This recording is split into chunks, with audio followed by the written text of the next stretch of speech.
Chapter 23. Duamuke didn't answer me. He just sighed deeply. Don't be sad and tell me. It's hard to keep it in. I sat down beside him and put my arm through his and leaned my head on his shoulder. Duamuke thought for a moment. About 2 years ago, I met LV at a bar. At that time, she was still a fresh graduate. Later, I found out that she was a very good student. I heard that she was about to go abroad to study and get into a postgraduate program. That day, they had come to Shallow Bar to celebrate their graduation. It was her first time there. Her friends were all in pairs, and she was the only one left. A few hooligans went over to tease her and made her drink too much. That day, I happened to be there with a few friends. After all, it was my own place. I saw that they were making trouble, so I went over to help her out. After that, I drank too much. My buddies arranged a hotel for me. When I woke up the next morning, I found her naked on my bed. And then you two got together? I asked softly. No. When she woke up and saw that scene, she hugged her blanket and cried. I asked her questions, but she didn't answer. Later, I called my friends and found out that they saw me helping her. They thought that I was interested in her, so they found an excuse to put her on my bed. Later, I told her what happened and was about to leave. She hugged me and didn't let go. She wanted me to take responsibility for her. I was in a hurry to leave, so I gave her a business card and a stack of money. I thought that was the end of it, but she came to my workplace and insisted on meeting me. I was afraid that things would get out of hand, so I agreed to meet her. So she's not a simple woman. Did she use that to blackmail you? No. She told me that it was her first time. She said that if I didn't marry her, she didn't want to live. I refused several times, but she made a big fuss. My father almost found out about it. I had no choice but to agree to meet her. But I really didn't feel anything for her. After being together for less than a month, I couldn't take it anymore, so I proposed a peaceful breakup. That day she looked quite calm, so I thought it was fine. But that night, I received a call from her roommate, saying that she had slit her wrists and committed suicide. She had been sent to the hospital. When I saw that the matter had blown up, I hurried to the hospital. She had really slit her wrists. Later, I stayed with her in the hospital for a few days. Her parents also came from their hometown. When they saw their daughter lying there, they dragged me and asked me to take responsibility for her. Since the hospital was owned by the Kurosawa, my father knew about it. Of course, he gave me a good beating. How did it end?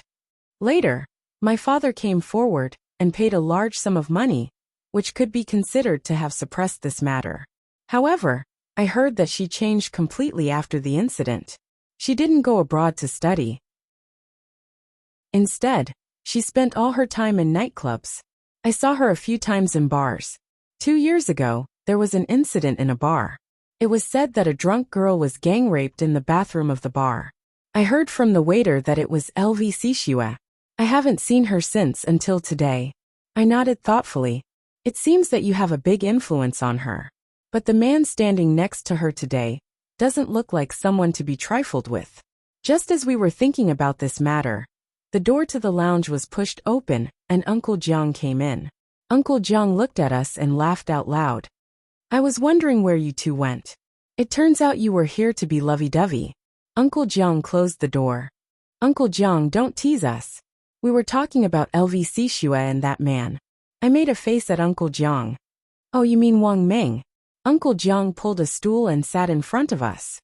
That man is very famous in this area. Uncle Jiang, so you know him. Then who is he? Wang Meng is a Chinese gangster in this area. He has a strange personality, but he has his own style of doing things. He has a lot of brothers under him. In the past, our Red Minghui wanted him to join, but he refused. I furrowed my brows. He has such a bad temper. Does he want to go against us? That's not the case. I know of a few of the larger associations that have invited him, but he has refused all of them. I've also asked around, and he wants to form his own association. In the past, some local gangsters in America tried to cause trouble for them. We also sent people to help, so our relationship can be considered good. I can only say that it's not bad, but it's not bad either. Duamuke nodded. It seems that he's a good person. Uncle Jiang shook his head. He used to be very good, but now he's changed. It should be said that after the woman by his side came, he changed. His temper became more and more irritable. If his subordinates didn't do well, he would directly beat them violently. Some of them were even beaten until they were disabled. Gradually, the people's hearts also scattered. Many people left, and now there are not many left by his side. What? That LV is so powerful? I stood up, but Duanmuke pulled me back to sit down. She's very capable. When the local police tried to cause trouble for Wang Meng, she helped him solve a lot of problems. That's why Wang Meng relies on her a lot. But I've heard that her achievements were all obtained by selling her body. Uncle Jiang looked at Duanmuke. I saw her say something to you. Did you two know each other? Duanmuke looked at me. Then, he told Uncle Jiang about his past with LV. Uncle Jiang frowned. After thinking for a long time, he suddenly said, Shaoli, I think you and Xiao Ke should go somewhere else for your honeymoon. I think she might do something bad to you. I shook my head. Uncle Jiang, we're not going anywhere. I don't believe she can do anything. Besides, we're a big red Minghui. Why should we be afraid of them? Uncle Jiang nodded thoughtfully. How about this? If you two go out to play, let me know in the future. If you meet anyone suspicious, or if something happens, call me immediately. I'll send a few people to keep an eye on Wang Meng. If it doesn't work, I'll ask him to come over and ask him. Duanmuke pulled Uncle Jiang's hand. Uncle Jiang, I'm sorry. It's all my fault. I've caused you trouble. Uncle Jiang patted Duanmuke's shoulder. Child, this is what you should do. Don't blame yourself. You and Shaoli are here, so I have an obligation to protect you. Besides, I'm responsible for your parents, right? Duanmuke smiled and nodded. Chapter 24. Then we returned to the dinner table. Everyone talked and laughed for a long time. When it was over, Jiang Qing sent someone to take me and Duanmuke back home. When we returned, Duanmuke didn't seem to be in a good mood. He sat alone on the sofa by the window and stared blankly. I looked at his worried face and was worried. Perhaps LV appearance had affected Duanmuke greatly. I poured a glass of water and handed it to Duanmuke. He glanced at me, his eyes full of unhappiness. Maybe I'm not a good man. He shook his head. I held his head in my arms and gently stroked his hair. The past you is the past. At least now you're a good husband. Actually, I don't care how she treats me, but if you're involved, I can't imagine what I'll become. Hearing him say that, I was inexplicably moved. There are some things that two people have to bear together, right? Duanmuke hugged me tightly. Shaoli, it's my fault. We were in the mood for our honeymoon. You're thinking too much. Tomorrow, I'll take you out for a walk. You'll be fine. He nodded gently. After a quiet night, we snuggled together and slept soundly. We didn't wake up until noon. In the morning, we received a call from Jiang Qing. He wanted to arrange a driver for us to go out, but Duanmuke and I refused. The two of us discussed and decided to go to a bar to experience New York's nightlife. Of course, we still told Uncle Jiang about it. Uncle Jiang was afraid that we would be bullied in an unfamiliar place, so he arranged for Jiang Qing to come with us. Just after noon, Jiang Qing came to my house and didn't want to leave. He kept pestering Duanmuke to play games with him. Duanmuke couldn't refuse, so he braced himself and played with Jiang Qing for the whole afternoon. At night, the three of us casually dressed up and went to a very famous local bar. Although the bar was small, it was very popular. After entering the bar, he looked around. Most of the people there were American locals. There were also a few foreigners. There were still many people who came here to have fun. The three of us found a seat near the stage and sat down. The waiter warmly received us. Jiang Qing said a few words to the waiter and gave him a tip. The waiter smiled and left. Jiang Qing asked us to wait for a while. The official performance hadn't started yet, but all the booths were already filled. The environment was pretty good. After a while, a tall and sweet mixed-race girl wearing a short cheongsam walked toward us. Jiang Qing welcomed her with a happy face. He pulled the girl into his arms and gave her a gentle kiss. The two of them turned around. The girl smiled and waved at us. Jiang Qing pulled her in front of us. Big sis, this is my girlfriend Cece. He turned around and said to the girl, this is my brother-in-law, Duanmu, Quebec. This is Big sis Cold Glaze. I've mentioned them to you before. Cece threw herself in front of me with a smile and tightly held my arm. Big sis, you're so pretty. You're even prettier than Brother Ching described. I awkwardly replied, hello Cece. Duanmu also smiled and waved at her. Cece smiled even more happily. She stood in front of me and looked at us. Big sis, brother-in-law, you guys go ahead and play. I'll go make some arrangements. I'll be back soon. After saying that, Cece waved her hand and left. Before she left, she didn't forget to give Jiang Qing a kiss on his face, leaving a red lipstick mark on his face.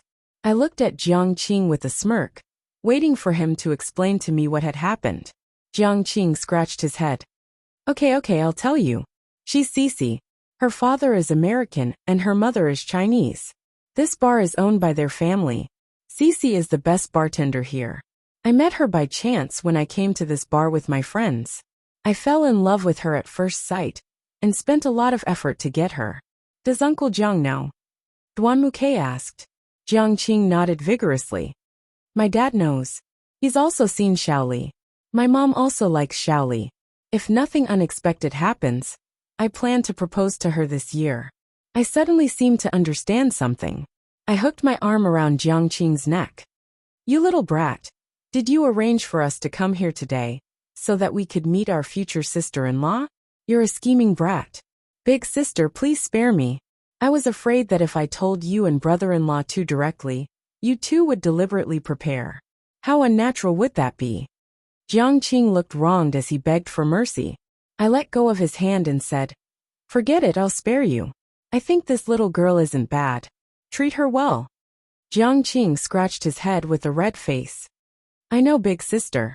While we were talking and laughing, a voice suddenly came from behind us. Hey, isn't this Duanmu? We turned around and saw that it was none other than LV Sishua. LV Sishua stood there with her arm around Duanmu's arm. She was followed by several men and women. She walked in front of Duanmu and looked at him. I didn't expect to see you here. She turned around and looked at me and Jiang Qing. Oh, right in your bitchin' dog. Obviously, she was looking for trouble. Jiang Qing was so angry that he wanted to confront her, but I stopped him. Duanmu glared at her. You better watch your mouth. What can you do to me if I don't watch my mouth? LV Sishua looked at Duanmu with provocative eyes. I saw that Duanmu was about to lose control, so I stood in front of Duanmu and looked at LV Sishua. LV Sishua, we're here to play. We don't want to cause trouble. Let's play on our own. Don't cause unnecessary trouble. I politely negotiated with LV Sishua. Slap. LV Sishua swung her hand and slapped my face. My face burned with pain. Before I could react, Duanmu hugged me tightly and covered my face. Jiang Qing grabbed LV Sishua's hand. What are you doing? Looking for trouble? LV Sishua looked at Duanmu hugging me and became even angrier. She reached out and picked up the ashtray on the table and was about to throw it at us. At that moment, she suddenly heard Cece's voice. No. Stop. While LV Sishua was in a daze, Jiang Qing took the opportunity to snatch the ashtray. Cece stood to the side and said to LV Sishua, Miss, hello. If you're here to have fun, then we welcome you. If you're here to cause trouble, then I'm sorry, but we don't welcome you. If you insist on causing trouble, then we'll have to take measures. LV Sishua glanced at Cece. And what are you? Cece's face turned red and she said firmly, I'm the person in charge here. Chapter 25. LV Sishua stared at Cece. At this time, a woman came over and whispered something in LV Sishua's ear. LV Sishua turned to Duanmu and said, I'll let you go this time, but next time it won't be so simple. Then she turned around and left the bar with the group of people who came with her. After they left, Cece and Jiang Qing came over. I covered my face and leaned against Duanmu's chest. He gently put his hand on my wound and looked at me with a loving expression.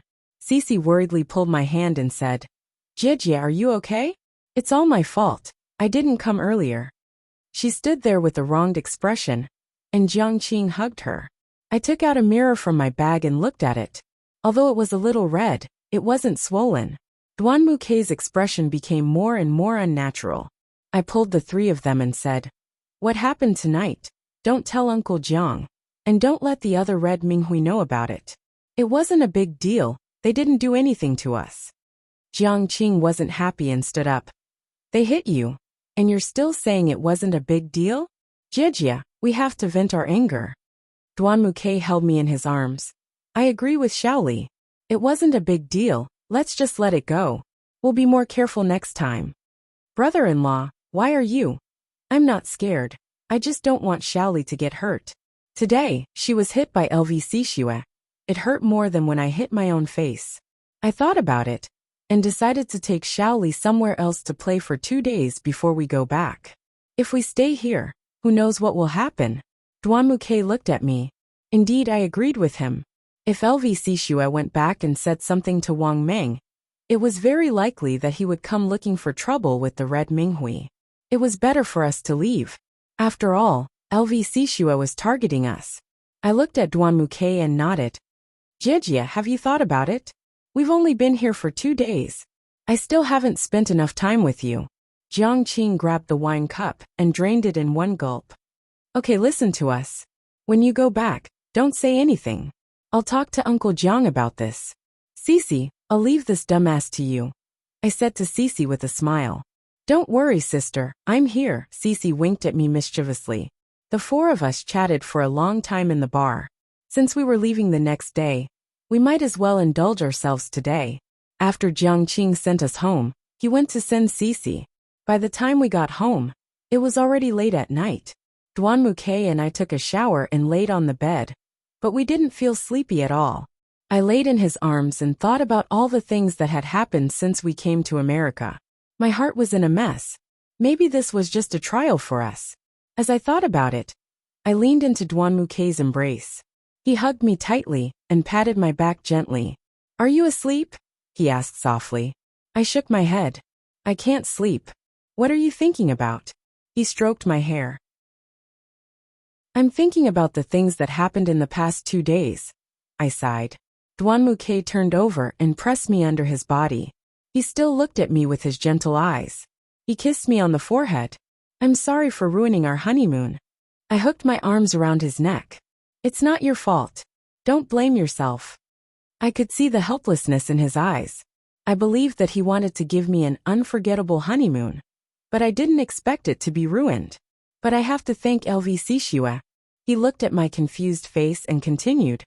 "I have to thank her for teaching me how to cherish a person." Duan Mukei held my face and kissed my lips deeply. I hugged him tightly. I could feel his helplessness and disappointment. At this moment, I just wanted to be by his side quietly. Even if I didn't do anything, it would be enough as long as I could be by his side.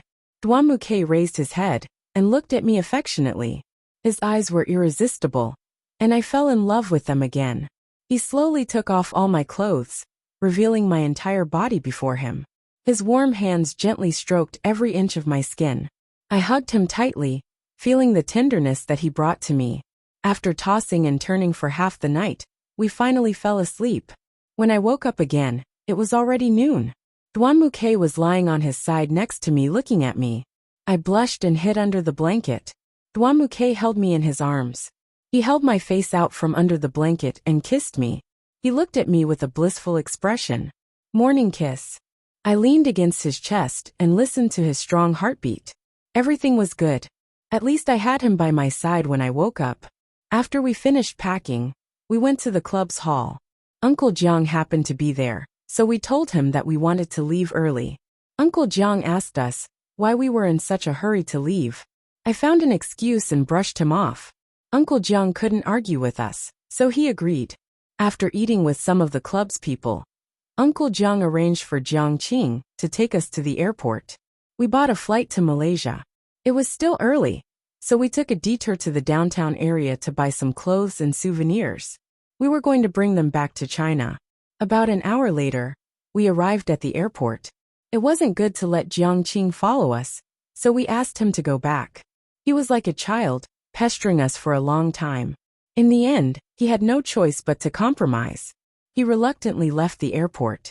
Dwanmuke and I checked in. We sat in the departure lounge and waited for the button to press. We were bored, so we looked at travel brochures and thought about where to go when we arrived in Malaysia. At this time, I looked up and saw an ice cream shop not far from us. I nudged Dwanmuke and said, "Xiao, I want to eat that ice cream.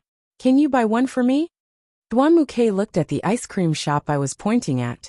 He turned around and rubbed my hair. "Little greedy cat, what flavor do you want?" I made a face at him. "Chocolate." Dwanmuke put down the book in his hand and nodded at me. Then he walked straight to the ice cream shop. People were coming and going in the airport. I kept my eyes on Dwanmuke's figure. I watched him walk to the shop entrance and say something to the salesperson. Then he turned around and waved at me. I also stood up and waved at him. I accidentally knocked the book off the stool and squatted to pick it up. When I looked at the ice cream shop again, he was gone. I panicked. I looked around but didn't see him. I put the book in my bag and walked to the ice cream shop. I didn't see Dwanmuke's shadow either. Chapter 26. I asked the ice cream shop assistant, and he said that a man had come to buy a chocolate ice cream.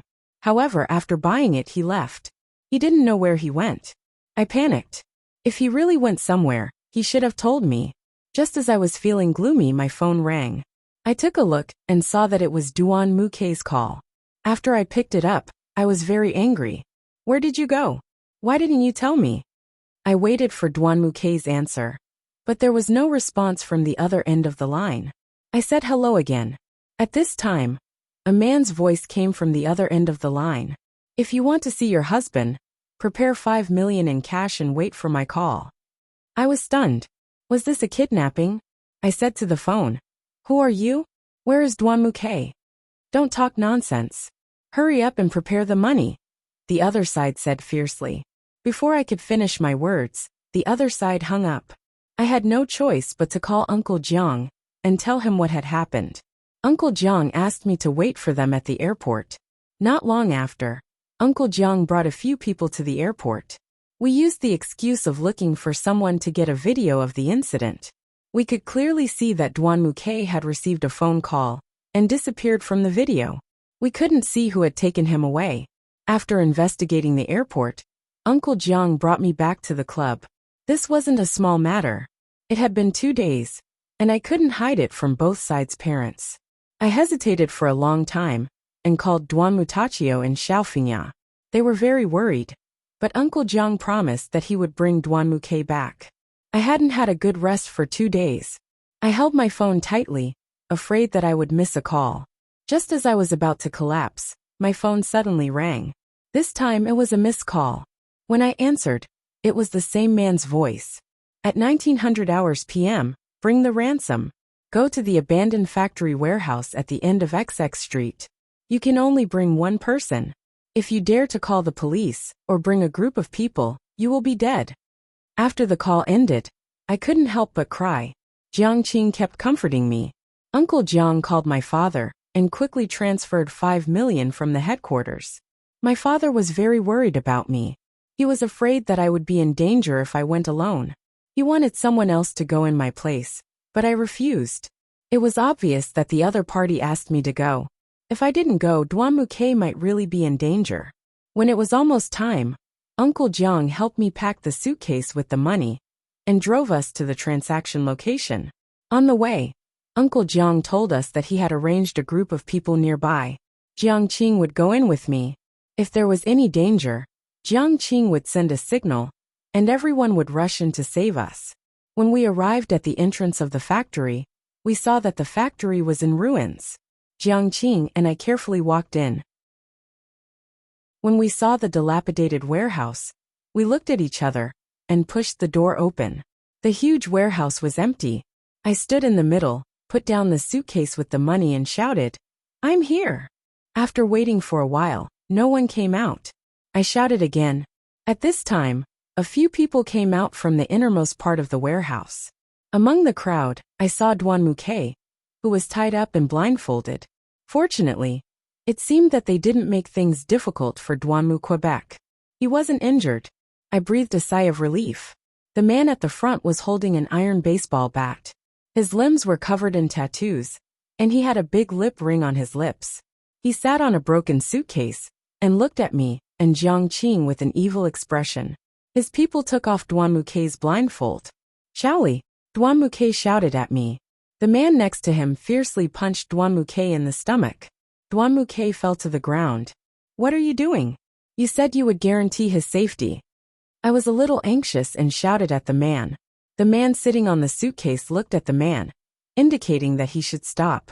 He turned to look at me. Did you bring the things I asked for? I pointed at the suitcase on the ground. It's all here. Hand over the money, and hand over the person. The man sneered. In your current situation, what qualifications do you have to talk terms with me? I smiled and calmed down. I said to him, I don't know you, and you probably don't know Duanmu and me.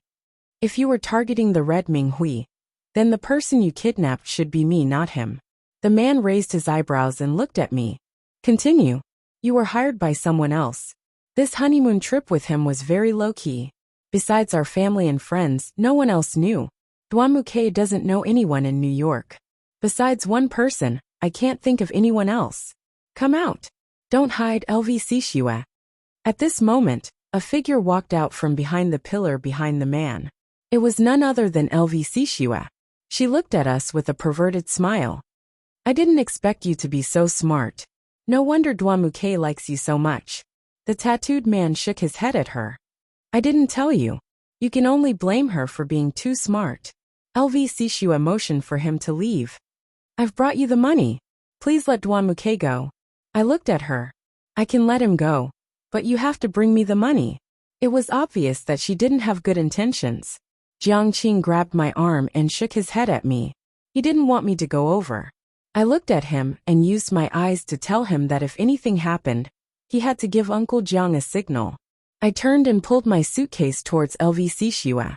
Duanmu kept shaking his head at me, telling me not to come over. I walked towards him step by step. There was only one thought in my mind. I had to save him.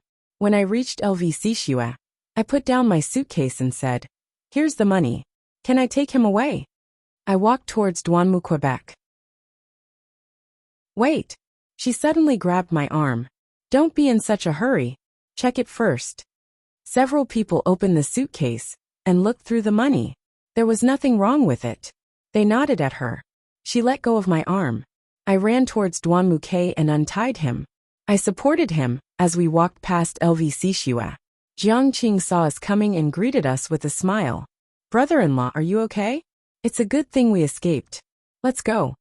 Jiang Qing put Duanmu's arm on his shoulder. The two of us supported him as we walked towards the door. Stop. LV voice came from behind us. I only allowed you to take him away. I didn't allow you to leave. Chapter 27.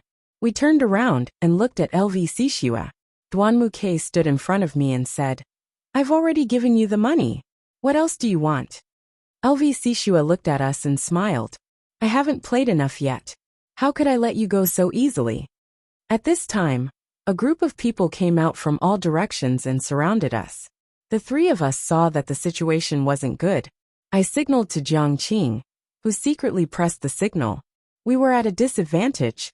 In order to wait for Uncle Jiang to bring people to support us, I had to use a delaying tactic. I looked at LV and asked her, LV, why do you want to torture us like this? What right do you have to be tortured by me? The only one I want to torture is Duanmu, Quebec. You guys are just sacrificial lambs. LV raised her eyebrows. What did he do to wrong you? Why would you do this to him? It seemed that she hadn't seen through my plan. I was secretly happy that I could buy some time for Uncle Jiang. LV raised her arm and pointed at the scar on her wrist. She said fiercely, Did you know? He took my first time. He took my self-esteem. He caused me to lose everything that originally belonged to me. You can't push all the blame to Duanmu, Quebec. He told me that he had sex with you because he was drunk. You think being drunk is a good excuse? I don't know who spread the news about me and him. But the whole school knew that I was a dirty woman. They even tricked me into going to a bar and got me drunk. More than a dozen people took turns on top of me. No matter how I screamed, no one came to save me. Can you understand this kind of feeling? LV Sishua was a little emotional. Her eyes had a trace of tears. Regarding this matter, I really sympathize with you, Duanmuke said softly to her. Put away your sympathy. I don't need it, LV Sishua shouted. Later on, someone in my school reported me, saying that I was a hookup girl outside of school. The school used the excuse of affecting the school's atmosphere to deprive me of the opportunity to study abroad and expelled me. Did you know that I was about to graduate? I studied hard every day for 4 years just to get that diploma. Everything was ruined. It's all because of you, Duanmuke, LV Sishua shouted loudly. She took out a pistol from her bag and pointed it at Duanmuke, but she didn't shoot. LV Sishua, calm down. Don't do anything wrong. Jiangqing comforted Lu Sishua. What you said is already in the past. Don't dwell on it. This is good for you and for everyone. LV Sishua sneered and took 2 steps forward. She looked at Duanmuke, then looked at me who was standing next to him. Then she said to Duanmuke, Duanmuke, I once really loved you. I once wanted to be with you for the rest of my life. But you weren't even willing to look at me. Do you know how much pain I felt when you broke up with me? It didn't even hurt this much when I slit my wrist. LV Sishua pointed the gun at me. I can see that this woman is the woman you love the most. If I destroy her, will you also feel that kind of heart-wrenching pain? No. Don't be impulsive. If you have something to say, come at me. Don't hurt her. Duanmuke became anxious and stood in front of me. I turned around and stood in front of Duanmuke and looked at LV Sishua. Don't hurt him. Shaoli, don't cause trouble. She's coming at me. You're fine. Duanmuke pulled me back behind him. I won't. I broke free from his arm and stood in front of him again. LV Sishua saw the two of us arguing and completely exploded. Since you want to die so much, I'll fulfill your wish. Bang! She shot. While everyone was stunned, I turned around and stood in front of Duanmuke. The bullet hit my left chest. I seemed to hear the sound of my internal organs exploding. The piercing pain numbed my entire body. I fell headfirst into Duanmuke's arms. Shaoli. Shaoli. Why are you so stupid? Shaoli. Duanmuke sat on the ground and hugged me tightly. He pressed his hand on my wound and blood flowed out from between his fingers. Big sis, don't scare me. Dad will be here soon. Hold on. Jiangqing knelt in front of me with tears in her eyes. I strenuously reached out and touched Duanmuke's cheek. Out of the corner of my eyes, I saw that the thugs had already surrounded us. I forcefully touched his face and strenuously said, Xiaoke, run, run. My hand slipped and I gradually lost consciousness. I had a very, very long dream. I dreamed that I was floating in the boundless sky. There was no road under my feet. There was no road around me. There was only pure white clouds. I didn't know how long I had been floating, but I felt so tired that I just lay down in the sky. At this time a cloud floated by. Not far away, there was a person.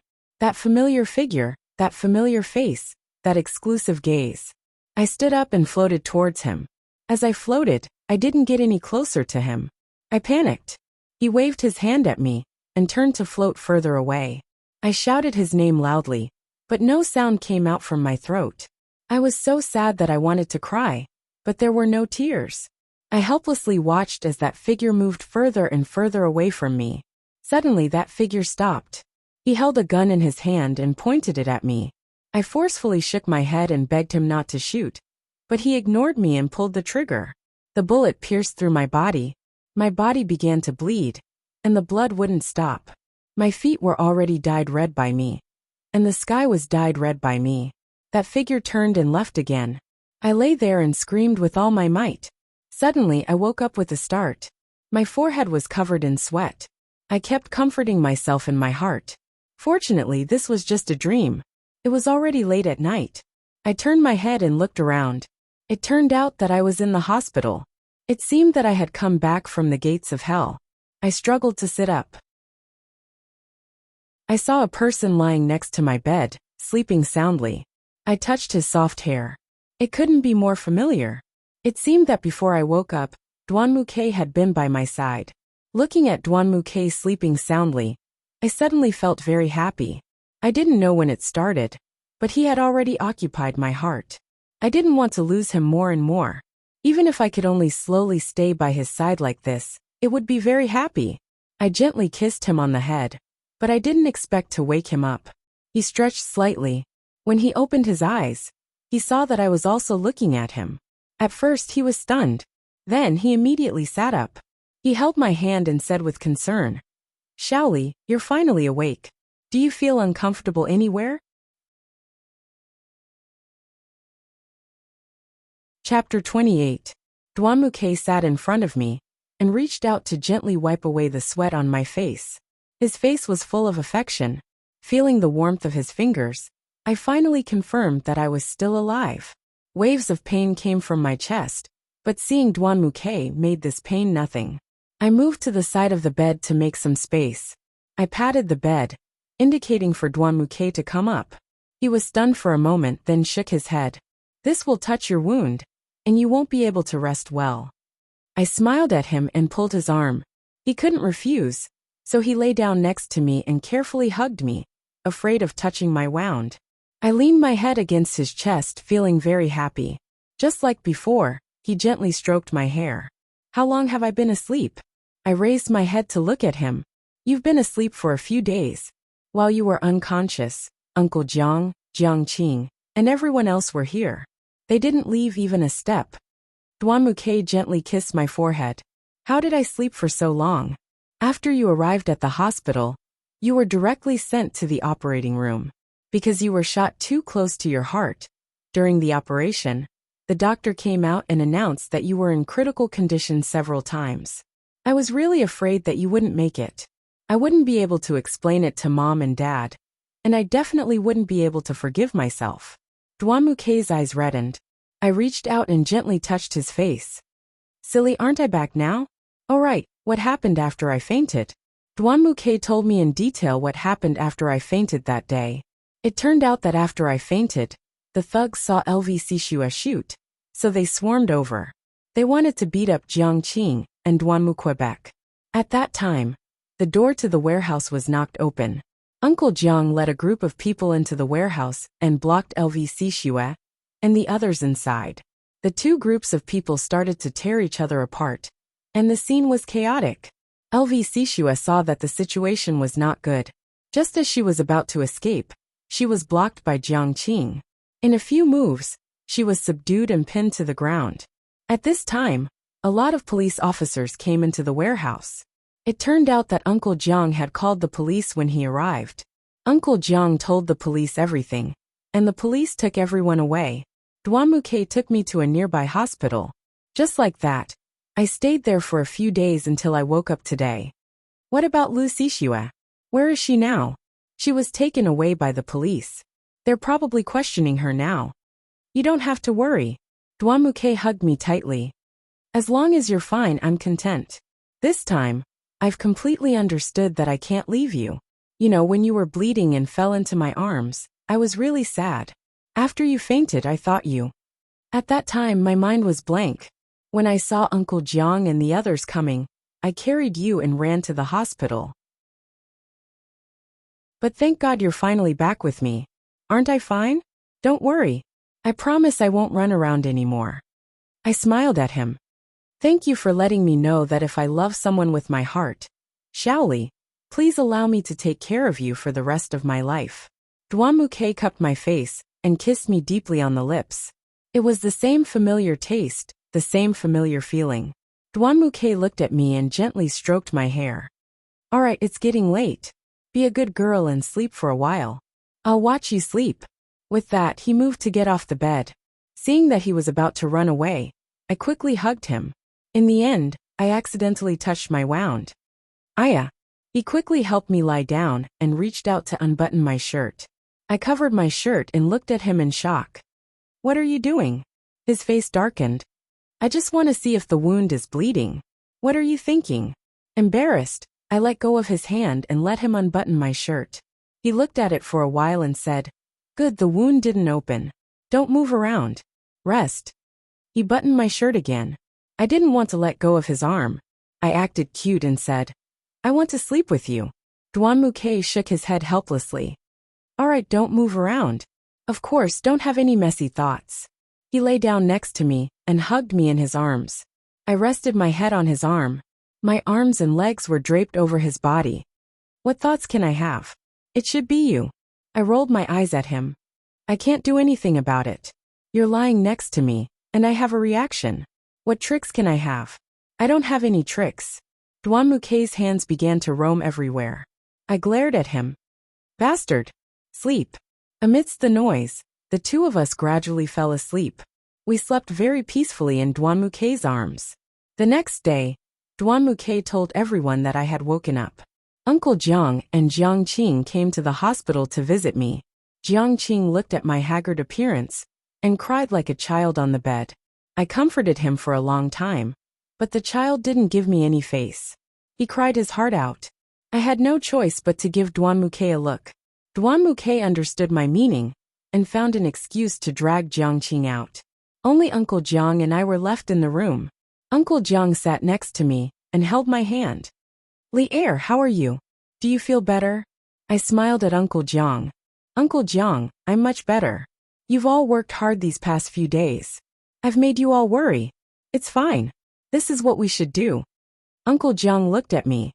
"Oh right, Li Er, I received a call from your father. He's already discussed it with Duan Mutachio. They've decided to let the two of you stop your honeymoon and return to China as soon as possible, so that they can arrange for you to recuperate." I thought for a while. "Uncle Jiang, I'll talk to Duan Muke about this. He should agree. Don't worry. Li Er, Uncle Jiang feels very sorry for you. We clearly came here to have fun, but we encountered this kind of thing." Uncle Jiang felt very guilty. I held Uncle Jiang's hand. "Uncle Jiang, don't say that. You've done enough for us. Besides, this was unexpected.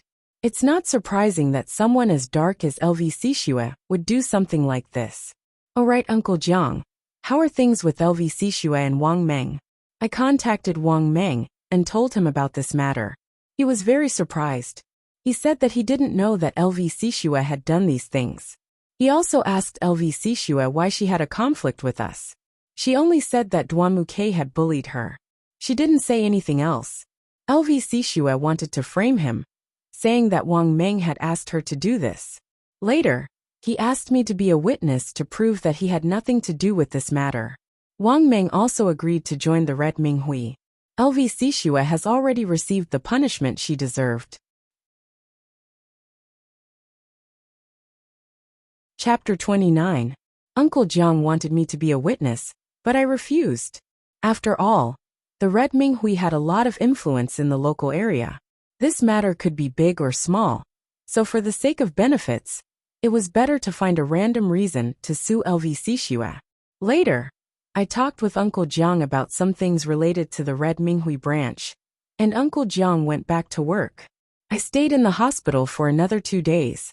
The doctor carefully checked my condition and finally confirmed that I could be discharged.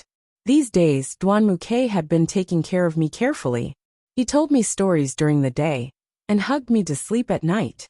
The two of us ate together and walked together. Although the honeymoon wasn't perfect, as long as he was with me it was enough. After being discharged from the hospital, we returned to the branch and simply packed our luggage. We stayed in the branch for another night, and the next day, we took the plane back to a city. Before we left, Uncle Jiang couldn't see us off because he had something to do, so he arranged for Jiang Qing and Cici to see us off. When we parted, the two of them cried. Those who didn't know would think that we were bullying them.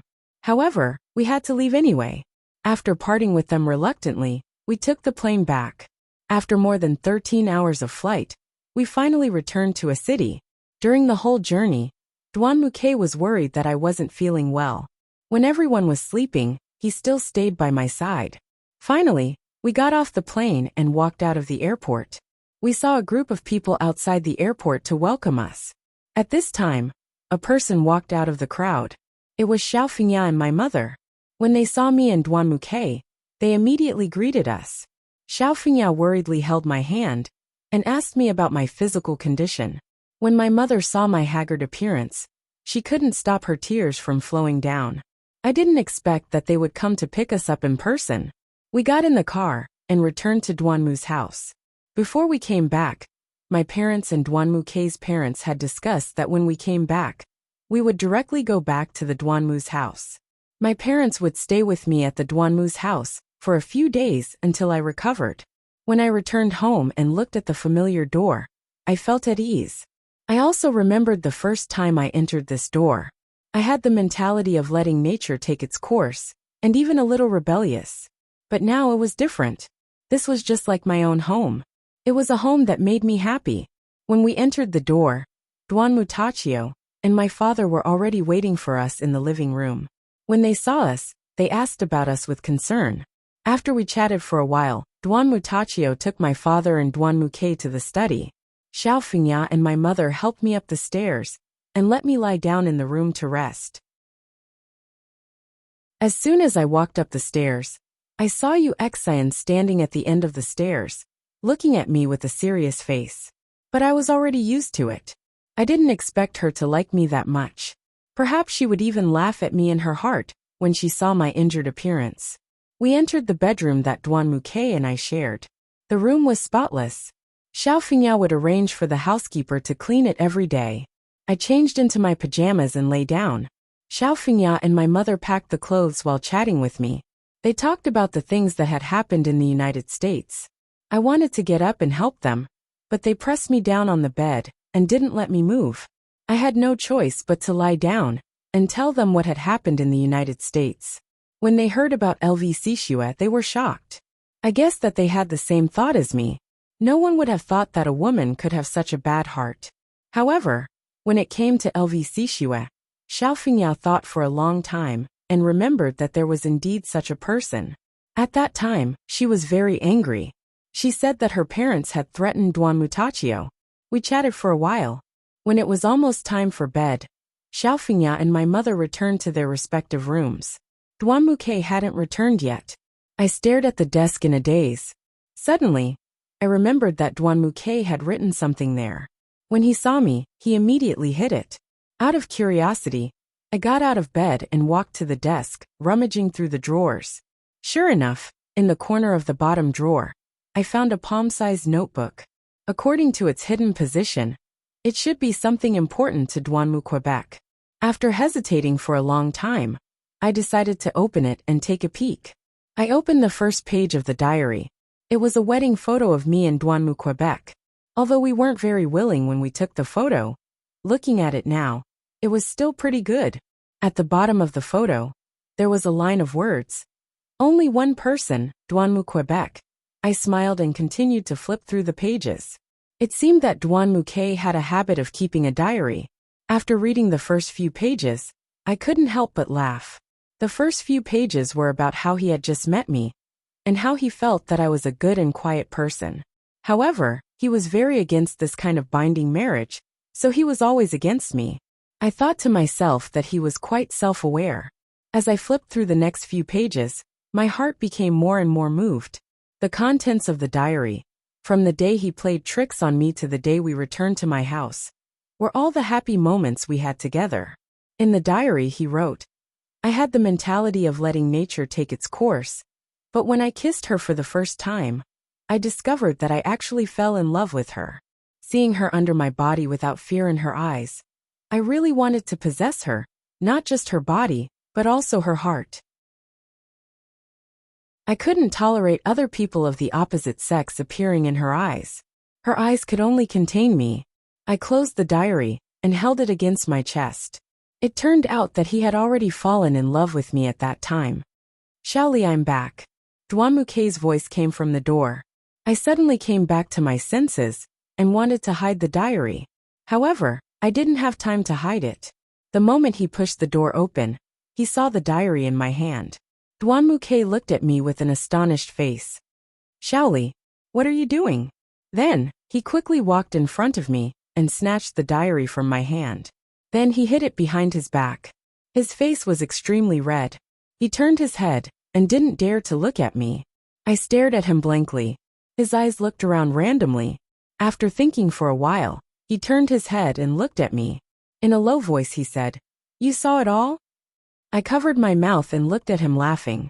I didn't expect that his face would turn even redder. Seeing his cute appearance, I couldn't help but hug him and kiss him deeply on the lips. I looked at his blank expression and couldn't help but laugh. Duanmuke pouted and asked, "Why are you laughing so happily? You peeked at my diary." I leaned against Duanmuke's chest. He hugged me tightly and stroked my hair. I listened to his heartbeat and said softly, "Thank you. Thank you for choosing me." Duanmuke buried his head in my shoulder. Some feelings are better expressed. I was very happy. Chapter 30. After resting at home for a few days, my body had almost recovered. My parents had been staying at Duanmu's house for the past few days. Duanmu Tachio and my father often discussed business matters in the study. Xiao Fengya and my mother usually took care of me and talked about all kinds of topics. Our family had been eating together for the past few days, but I didn't see you Xian. I asked Duanmuke, and Duanmuke said that because of some personal matters, she hadn't left her room for the past few days. Of course, she had also avoided eating with everyone. Although I didn't know what Yu Xian was thinking, not seeing her calmed me down a bit. In a week it would be Duanmuke's birthday. Everyone had been preparing for a birthday party for him. I didn't deliberately prepare a birthday present for him, but I thought that if I prepared something for him, he would definitely like it. That evening, I was bored and went for a walk in the garden. Originally, everyone had invited me to eat together, but I didn't know why. But I didn't have any appetite recently. So I found an excuse to go outside and relax. In a corner of the garden, there was a large flower pond filled with roses of all kinds of colors. They were blooming beautifully. I hadn't left my room for a few days, so I didn't know that the garden had changed so much. I squatted down and reached out to gently stroke the soft petals. Smelling the fragrance of the flowers, I felt my mood improve. Suddenly, I heard footsteps. I raised my head and saw Duanmu Quebec. He walked to my side and squatted down. "What do you think? Do you like it?" I gently nodded. "Yes, it's very beautiful. Who made it?" Duanmuke stood up and coughed twice. He straightened his collar and said to me with a proud face, "Who else could it be? Of course, it's your handsome and smart husband who made it." I couldn't hold back my laughter. I stood up and looked at his proud face. I gently touched his face and said, "Why did you suddenly want to make this?" Duanmuke pulled me into his embrace and whispered into my ear, "I heard Ma say that when you're in a bad mood, your favorite thing to do is to look at the roses by the flower pond. Originally, there weren't any at home, so I asked her to plant some flowers here. She wanted you to be able to see these flowers every day, just like in your own home. This way, your mood will be better." It turned out that Duanmuke was so attentive. I hugged him tightly and listened to his heartbeat. I whispered, "Thank you for being so attentive." He suddenly looked at me with a serious face.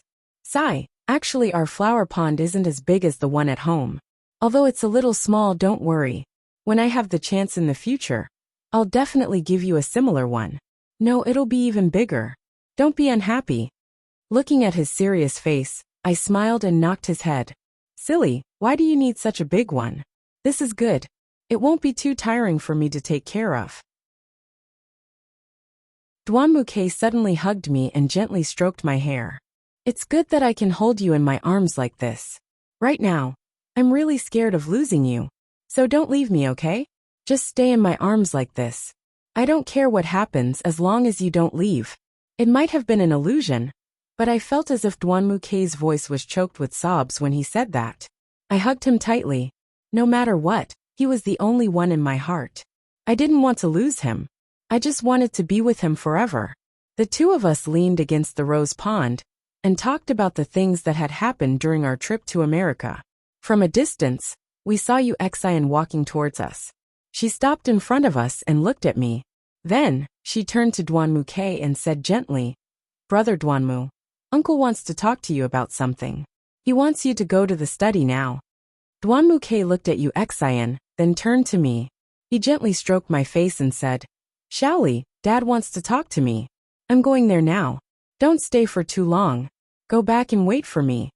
Then, He took off his jacket and put it on me. He affectionately kissed my forehead. Put it on. Be careful not to catch a cold. I waved at him and signaled for him to hurry. He nodded and walked into the room. Yu Xian and I were left alone. Yu Xian watched Duan Muke turn to look at me after he entered the room. Her gentle expression disappeared, replaced by a cold and serious one. She stood there and looked at me with hatred in her eyes. You're really lucky. After a long time, she said those words. It felt as if she had squeezed them out from the roots of her teeth. I looked at her with a puzzled expression. What did you say? Yu Xian sighed and crossed her arms in front of her chest. She stood in front of me with a serious expression and said, I thought that bitch Lu Xixue would be able to help me deal with you. I didn't expect that she would not only fail, but also get herself involved. I stood up and looked at Yu Xian angrily. Did you make her do those things? Yu Xian nodded at me, her face full of disdain. My head was in a mess. I turned to Yu Xian and said, Are you crazy? Don't you know that you almost killed Xiaoke? Yu Xian sneered and glared at me. That's right. I arranged all those things. After you left, I learned about your itinerary from Uncle Duanmu. I called LV Xixue and told her about you. Do you know how stupid she is? When she heard that Duanmu Ke was going, she naively wanted to mend her relationship with him. But when she heard that the two of you were going on a honeymoon, she hated the two of you very much. I took advantage of this. You arranged everything too? I was very surprised. That's right. She's so stupid. How could she have thought of such a perfect plan? Of course I taught her.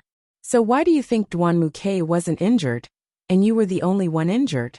The plan was flawless. If it wasn't for her not being able to kill you, and your Red Minghue's reinforcements coming too quickly, do you think you would still be standing here talking to me? Don't joke around. Yu Xian glared at me with disdain. I couldn't imagine that everything that happened in America was planned by Yu Xian. I suddenly thought of something and said to her, Was Wang Meng part of your plan? If Wang Meng was also one of LV Xixue's people, then it was very likely that his entering the Red Minghui would bring trouble to our branch. So I asked Yu Xian, Who is he? I don't know him. Yu Xian impatiently replied. My heart calmed down a bit. Luckily Wang Meng didn't know her. Looking at her arrogant appearance, I couldn't bear it anymore. I said to her, Yu Xian, don't be happy too early. LV Xixue was taken away by the police. Don't worry, it won't be long before she gives you away. Chapter 31. Yu Xian laughed again. She looked at me and said, Rat me out? You really didn't think that I would keep that B*TCH alive, did you? A loser shouldn't live in this world. Not long after she went in, I secretly sent someone to get rid of her. My heart trembled as I looked at Yu Xian. How could a woman with such a pure appearance be so evil on the inside? I suddenly felt uncomfortable in my stomach, as if I was having a cramp. I didn't want to talk to her anymore, so I ignored her and walked past her. I prepared to return to my room. Duanmu Ke was still waiting for me. If you don't leave him, don't blame me for taking action, Yu Xian said from behind me. I didn't answer her and walked straight back to my room. When I returned to my room, I lay on the bed. My entire body felt very uncomfortable. My stomach felt like it was cramping, and it was so painful that I felt like I was going to faint. I curled up into a ball, and my forehead was covered in sweat. Suddenly, I felt nauseous. I hurriedly got off the bed and ran to the bathroom to vomit. My legs felt weak, and I didn't have any strength left. I sat on the floor and leaned over the toilet to vomit. At that moment, I heard the bedroom door open. I struggled to turn my head and saw Duanmu Ke walking past the bathroom door. I'm back, he shouted. Xiaoli, where are you? He didn't see me lying in the bathroom. I opened my mouth and tried my best to make a weak sound. Xiao. Xiao I'm here. Suddenly, Duanmu Ke appeared at the bathroom door.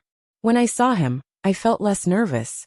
I slowly closed my eyes and my consciousness blurred. However, I could feel Duanmu Ke hugging me tightly. I smelled his scent and heard his familiar heartbeat. I listened to him call out to me again and again. Gradually, I couldn't hear anything. When I woke up, it was already daytime. I was sent to the hospital within 4 drip in my hand. My parents, Dwanmuke, and Uxian were all in the room. A doctor sat next to me, flipping through a pile of documents. No one spoke. I opened my eyes in a daze and stretched out my hand. Everyone saw that I was awake and gathered around. Dwanmuke took my hand and kissed it. It seemed that I had made everyone worried again.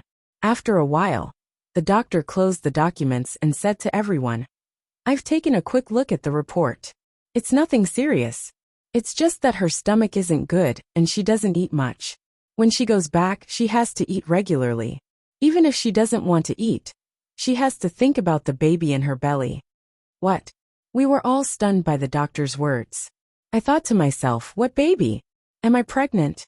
The doctor calmly said, "Yes, she's pregnant. It's not even 4 weeks. It's normal that she doesn't feel anything. She'll stay in the hospital for a while longer. Remember, take care of the baby and rest well." Then the doctor left. Dwanmuke sat next to my bed and held my hand tightly. He kissed my forehead and said softly, "Shaoli, it's great. We have a baby." I smiled at him and touched his face. This little thing came unexpectedly, but I would welcome him with all my heart. Dwanmutachio, Xiaofingya, and my parents were all very excited. It seemed that they also hoped that this little life would come to them soon. I glanced at Uxian. Her expression was still so serious. She hadn't thought that I would be pregnant. It was getting late. Dwanmuke sent everyone back, leaving him alone to accompany me. At night, Dwanmuke lay next to me. I leaned against his chest and gently touched my belly. I couldn't believe it. There was a little life in my belly. He hugged me and looked at me blankly as I touched my belly. He smiled and kissed my face. "Shaoli, are you scared?" He seemed to know what I was thinking. I shook my head and looked up at him. "I just feel that it's unbelievable.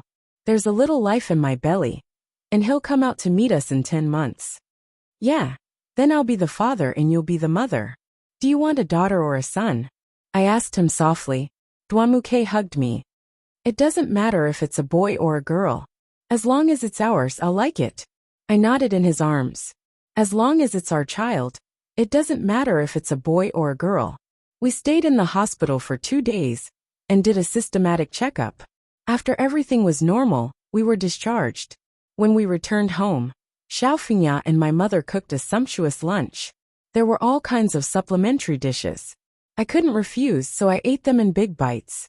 Finally, it was the day of Dwanmuke's birthday party. When I opened my eyes in the morning, I saw Dwanmuke lying next to me and gently touching my face. I smiled and looked at him. I hugged his neck and kissed his lips. "Happy birthday, hubby." Dwanmuke hugged me happily. "Thank you. You finally called me hubby." "Thank you, wifey." I lifted my head and looked at him with an aggrieved face. "I prepared a birthday present for you, but I can't give it to you now." He looked at me with a surprised expression. "What kind of gift can't you give me even though you've already prepared it?" I shyly hid in his arms. I was too embarrassed to tell him about the present I'd prepared. Dwanmuke looked at my shy face and was even more worried. "What present is it?" I lay on his chest and whispered, "Do you remember that day in the bathroom? I owe you a compensation, right?" Dwanmuke thought for a while and suddenly remembered something. "I remember now. It's true." My face grew redder, and I didn't dare to raise my head to look at him. In a low voice I said, "Originally, I wanted to do what I didn't do that day, do it." I felt like my face was so hot that I could fry vegetables. Dwanmuke hugged me and with a lewd smile on his face said to me, "Okay, come." As he said that, his hands began to undress me. I hit his hand and he pulled back. I glared at him and said, "You're messing around. Be careful not to touch my baby." I gently touched his belly. The expression on Dwanmuke's face instantly darkened. He rubbed my stomach and said in an extremely aggrieved tone, "Little thing, it's all because of you that Papa can't do the things he likes to do. Little thing, when you come out, Papa is going to spank you." Finished speaking, he kissed my stomach. Looking at his tender face, I felt very happy. I stroked his hair and said, "Silly, when he comes into this world, you won't be able to spank him."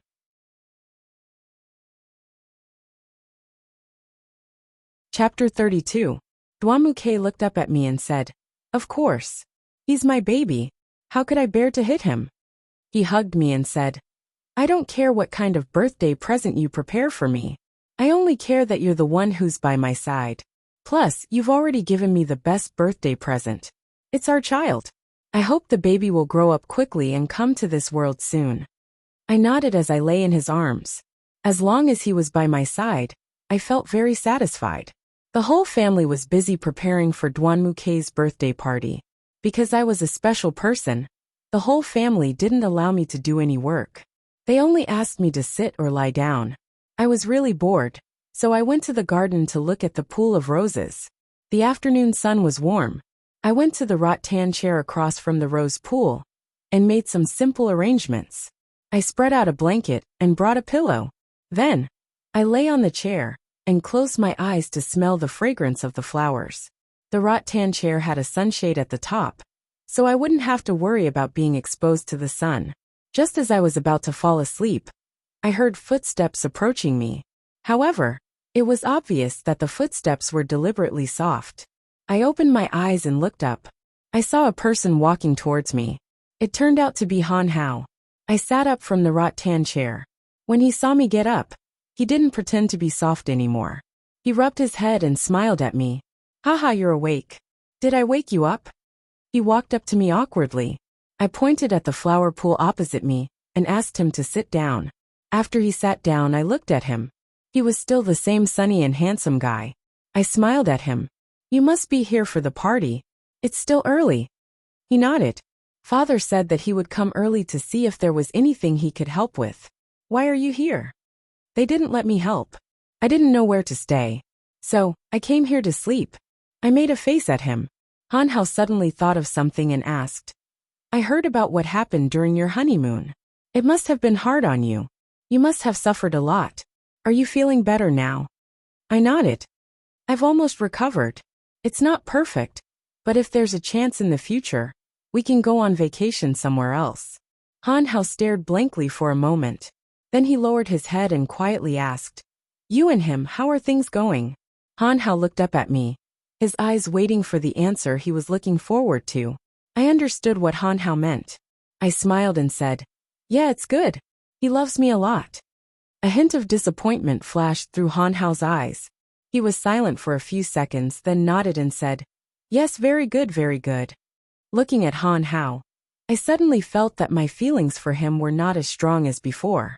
Instead, I felt that he was like a confidant who could sit face to face and have a heart-to-heart talk.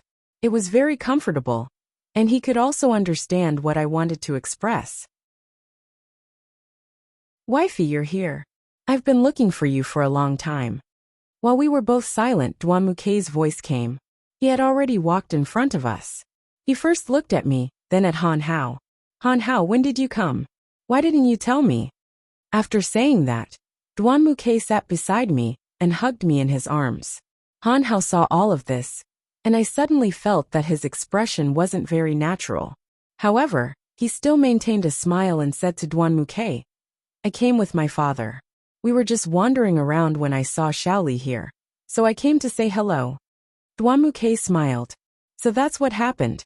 What did you talk about? Bring me along." His words were full of provocation.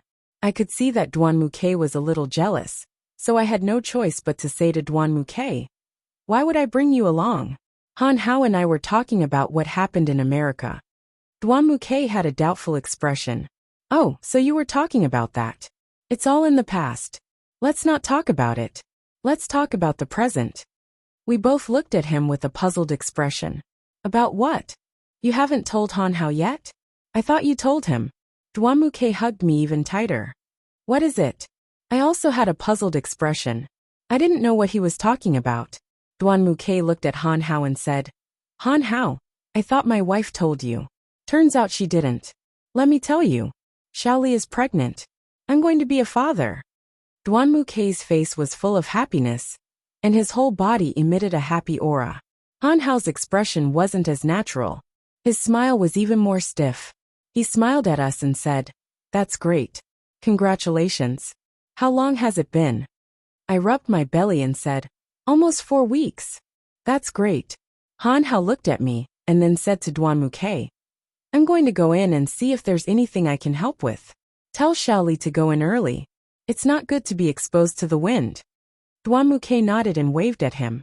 Watching Han Hao's back disappear into the distance, I didn't know why, but I felt very sad. Duan Muke still hadn't let go of his arm around me. I struggled a bit, and he hugged me even tighter. He looked at me with an unhappy expression. He said to me angrily, What? I looked at him and touched his face. Why do I feel like you're always hostile towards Han Hao? He pursed his lips and said, How can I not be hostile? He likes you after all. Anyway, when I see him with you, I'm not happy. I smiled and looked at him. Idiot, aren't I standing right next to you? Don't think too much. Han Hao and I are just good friends. I know. I just care about you too much. Duan Muke hugged me tightly in his arms. I can't tolerate anyone taking you away from me. You are mine. I gently kissed Duan Muke's forehead. Actually, I was just like him. I was afraid of losing him. As long as the two of us could be happy together, it was enough. Duan Muke looked up at me. He touched my face and said, Let's go in. I've prepared a present for you. It's your birthday. Why would you prepare a present for me? I looked at him with a puzzled expression. Don't worry about that. Let's go. Duan Muke carried me in his arms. My face turned red. I struggled a few times. Put me down. Someone might see us. Oh no, I said. Duan Muke ignored me and carried me to the door. Don't move. Be careful not to disturb the baby. When I heard that, I became obedient. I wrapped my arms around his neck and let him carry me to the living room. Everyone was in the living room. When they saw Duan Muke carrying me in, they were all stunned.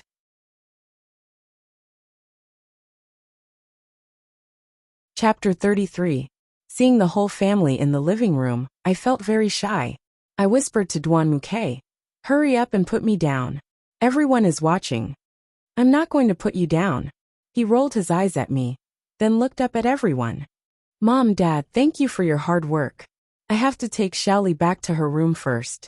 I'll come down later. Then, Duan Muke carried me upstairs. When we reached the top of the stairs, we saw Yu Xian standing there, looking at us with a serious expression.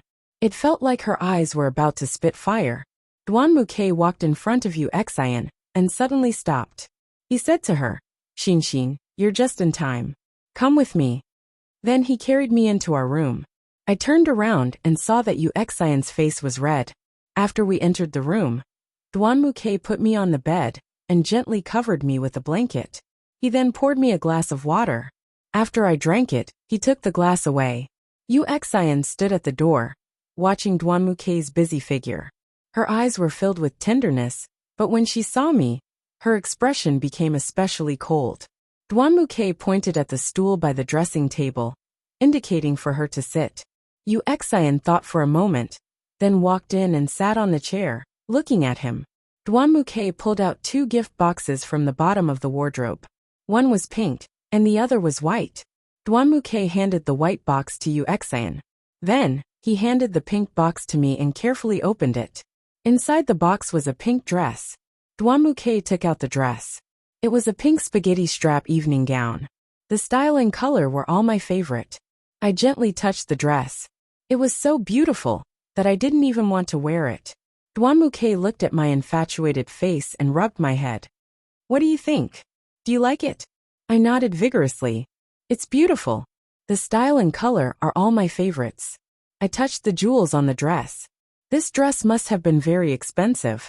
The price is not the point. The point is that this dress is custom-made and is one of a kind in the world. Duan Muke said proudly. The most important thing is that the designer of this dress is an internationally renowned designer. His work can be auctioned for more than 500,000 yuan. Gosh, that's hard to book. I looked up at him. That's for sure. But your handsome husband happened to be his university classmate and best friend. So, he made my appointment in advance and created it quickly. What do you think? Isn't your husband awesome? How are you going to reward me? Duan Muke brought his face close to mine. I kissed him lightly on the lips. Awesome. Thank you for giving me such a beautiful dress. Then you have to wear it tonight. I want you to be the most beautiful person in the room. Dwanmuke gently rubbed my head. At this time, Yu Exayan lowered her head and walked towards the door. Dwanmuke turned around and saw her. Yu Exayan, where are you going? Dwanmuke shouted. Yu Exayan stopped in her tracks but didn't turn around. I'm going back, she said with her head lowered. Dwanmuke glanced at her gift box but didn't open it. He stood up and said, Open it first and see if it fits. No need. I'll go back and see it myself. She turned to leave. Dwanmuke walked to her side and grabbed Yu Exayan's arm. You should open it and see. If it doesn't fit, it's not too late to change it now. Yu Exayan didn't shake off Dwanmuke's arm. Dwanmuke took the gift box from Yu Exayan's hand and placed it on the dressing table. He slowly opened it. Inside was a black dress. I glanced at the label. It was from Gucci. The style was very similar to what Yu Exayan often wore. Yu Exayan looked at the dress with a shocked expression. Then she said to Dwanmuke, Brother Dwanmu, is this what you want me to wear to the party tonight? Dwanmuke suddenly froze. Then he rubbed his head and said to Yu Exayan apologetically, I'm sorry Exayan. I didn't think about the dress for the party, so, I'm sorry. Hearing Dwanmuke apologize to Yu Exayan, I frowned. Yu Exayan sighed and put the dress back into the box. Then she looked at me and said to Dwanmuke, What's the meaning of this dress? Dwanmuke explained, I promised to buy it for you on your birthday last time, but I was too busy and forgot. I just happened to see it when I went out to work today, so I bought it. But I really didn't think about the dress for the party. I'm sorry. Hearing Dwanmuke apologize again, I wasn't happy. I stood next to Dwanmuke and held his arm. Looking at him, I said, You didn't do anything wrong. Why are you apologizing to her? Dwanmuke was just about to say something when Yu Exayan interrupted. She's right. You don't need to apologize to me. As long as it's something you buy for me, I'll like it. After she finished speaking, she took the gift box and walked out of the room. Watching Yu Exayan's figure disappear, Dwanmuke turned to me and asked, What's wrong with Exayan? In the past, when I gave her presents, she was very happy. Why is she so cold today? I rolled my eyes at him. It must be because you bought me a dress and only bought her a dress. She doesn't think it's fair. He looked at me with a puzzled expression. What's unfair about her? You're my wife, and she's just my little sister. What's so unfair about it? I looked at him and sighed. Okay, don't think about it. Go and do your work. Mom and Dad are waiting. Dwanmuke kissed me and left. I lay on the bed, and Yu Exayan's cold face appeared in my mind. At this moment, someone knocked on the door. I sat up. Please come in. The door opened, and Yu Exayan came in. She was wearing the dress that Dwanmuke had given her. She stood in front of me and looked at me. Does it look good? I picked up the pillow next to me and held it against my belly. Why did you come here? Yu Exayan sat on the edge of my bed and put her hand on my belly. She looked at me and said, I warned you a long time ago not to let him fall in love with you. The more he loves you, the more I hate you. But you didn't listen. Now you're pregnant with his child. What right do you have to be pregnant with his child? I was afraid that she would hurt the child in my belly. In order to calm her down, I stood still and said, Yu Exayan, if you hurt me and the child in my belly, do you think Dwanmuke will let you go? Yu Exayan smiled and stood up. With her back to me, she said, Cold glaze, you'd better not touch my bottom line again.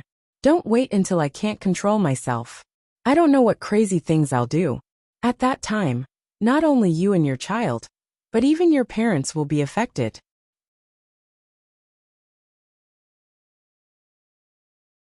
Chapter 34. Yu Exayan turned and walked out of the room. I didn't know why, but I suddenly felt very scared. I stroked my belly. No matter what, I had to protect my child. At night, the birthday party was about to start. I stood by the window and looked outside. The lawn behind the house was beautifully decorated. Many people had already arrived. There were some Kurosawa executives. Dwanmu Tachio and my father were chatting enthusiastically with them. They were probably discussing business matters. Xiaofingya and my mother were receiving the guests. Yu Exayan was wearing the dress that Dwanmuke had given her. She was holding a wine glass and standing next to a tree in the corner. I turned around and saw the dress that Dwanmuke had given me lying on the bed. Under the light, the diamonds on the dress were very dazzling. I picked up the dress and put it on. After tidying it up a little, I looked at myself in the mirror.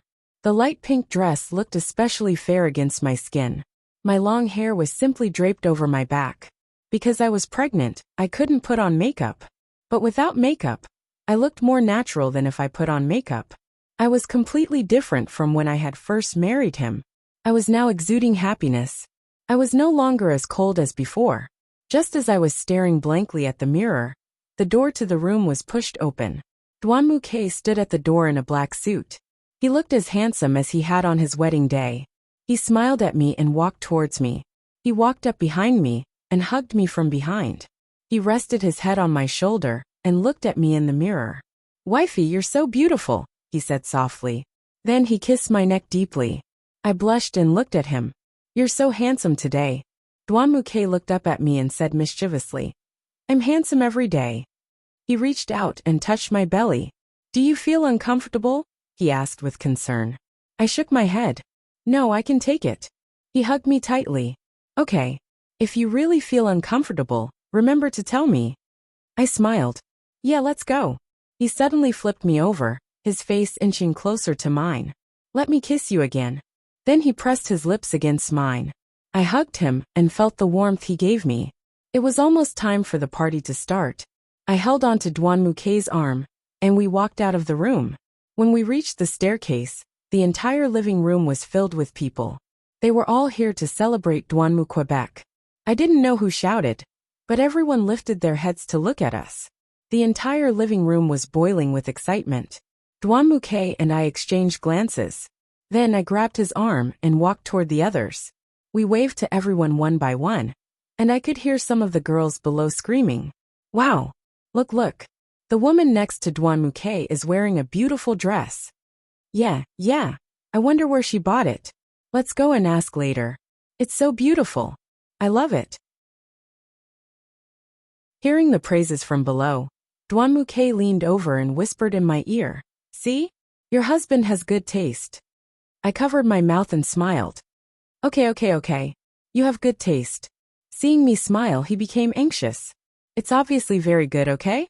All right, I said to him seriously. "Don't make a scene. Everybody's watching." Dwanmuke glanced at everyone. Seeing everyone's surprised expressions, he fixed his collar and led me to the center of the living room with a serious face. Dwanmuke stood in front of the microphone. The people around us instantly quieted down. He said, "Thank you very much for coming to my home for my birthday party." "Thank you." Dwanmuke bowed, and the audience applauded. He raised his head and continued, "This year's birthday is the most special one I've ever had. First of all, I would like to thank my parents for giving birth to me 28 years ago." Then he bowed to Dwanmutachio and Xiaofingya. Dwanmutachio and Xiaofingya nodded. Xiaofingya quietly wiped the tears from the corners of her eyes. The audience applauded again. Secondly, I would like to thank my parents and my wife Cold Glaze's parents. Both parents helped me arrange this marriage. Although I rejected it at first, when I really got to know my wife, I understood the good intentions of both parents. "Thank you." Dwanmuke bowed to both parents again, and the living room was filled with applause again. Third of all, I would like to thank my wife Cold Glaze for never leaving me.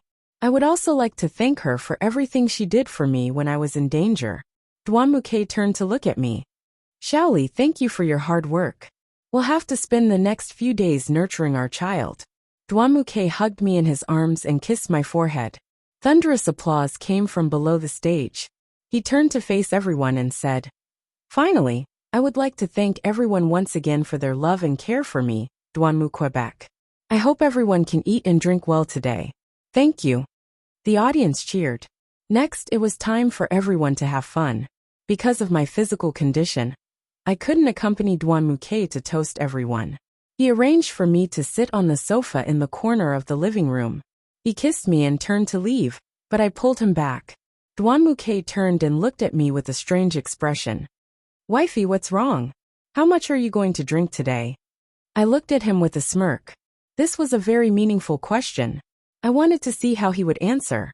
Duanmuke thought for a while, then laughed and said to me, "Wifey, just a little. I promise I won't drink too much." I stroked his hair and looked at him acting cute. "I'm just teasing you. Go play. Have fun." He nodded. "Okay, I got it. If you're tired, go upstairs early. Be careful." Then he waved his hand and went to find his brothers. Not long after Duanmuke left, a few women gathered around me. They stared at me excitedly. I didn't know them, so I stared back. After a long time, a woman suddenly said to me, "Where did you buy that dress? It's so beautiful." I thought about it and realized it was one of the girls who had complimented my dress earlier. I smiled and said, "This dress is custom-made. It's impossible to buy it outside." Another girl was very disappointed. "Ah, so that's how it is. Sigh, I got excited for nothing. But I really like this dress." The girl next to her said, Yes, it's really beautiful." I looked at their expressions, but I felt like I couldn't get a word in edgewise. I just looked at them with a silly smile.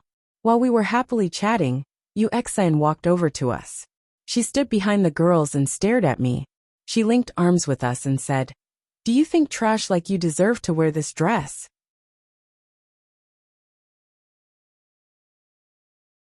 Chapter 35. The girls turned around and saw that it was Uexin, then turned back around.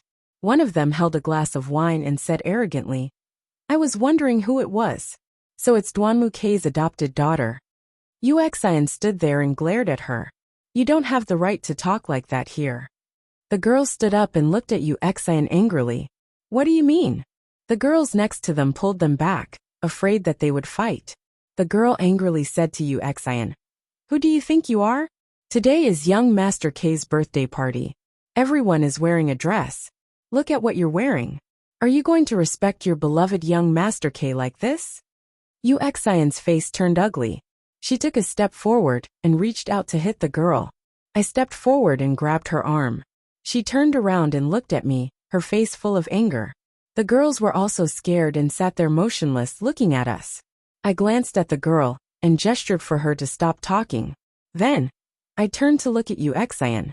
She flung my hand away and was about to leave when I pulled her arm. "Wait a minute." Uexin turned around and looked at me. "What do you want?" I turned to the girl who provoked her and said, "I think you might have misunderstood. Uexin's dress was given to her by Duanmu Quebec. Uexin felt that it was very important, so she wore it to the party." The girls seemed to understand something and nodded in unison. I turned back to Uexin and smiled at her. She glared at me and shook off my hand again. "Don't think I'll appreciate what you did." Then she turned around and left. I looked at her back with an indescribable feeling in my heart. I sat back down in my seat. The girls didn't leave either. The girl who had a conflict with Uexin patted her chest and said, "That Uexin is still as annoying as before." I looked at her in confusion. "Why do you say that?" A quiet girl next to her told her what had happened. It turned out that Duanmuke and Uexin used to be classmates in the same high school as them.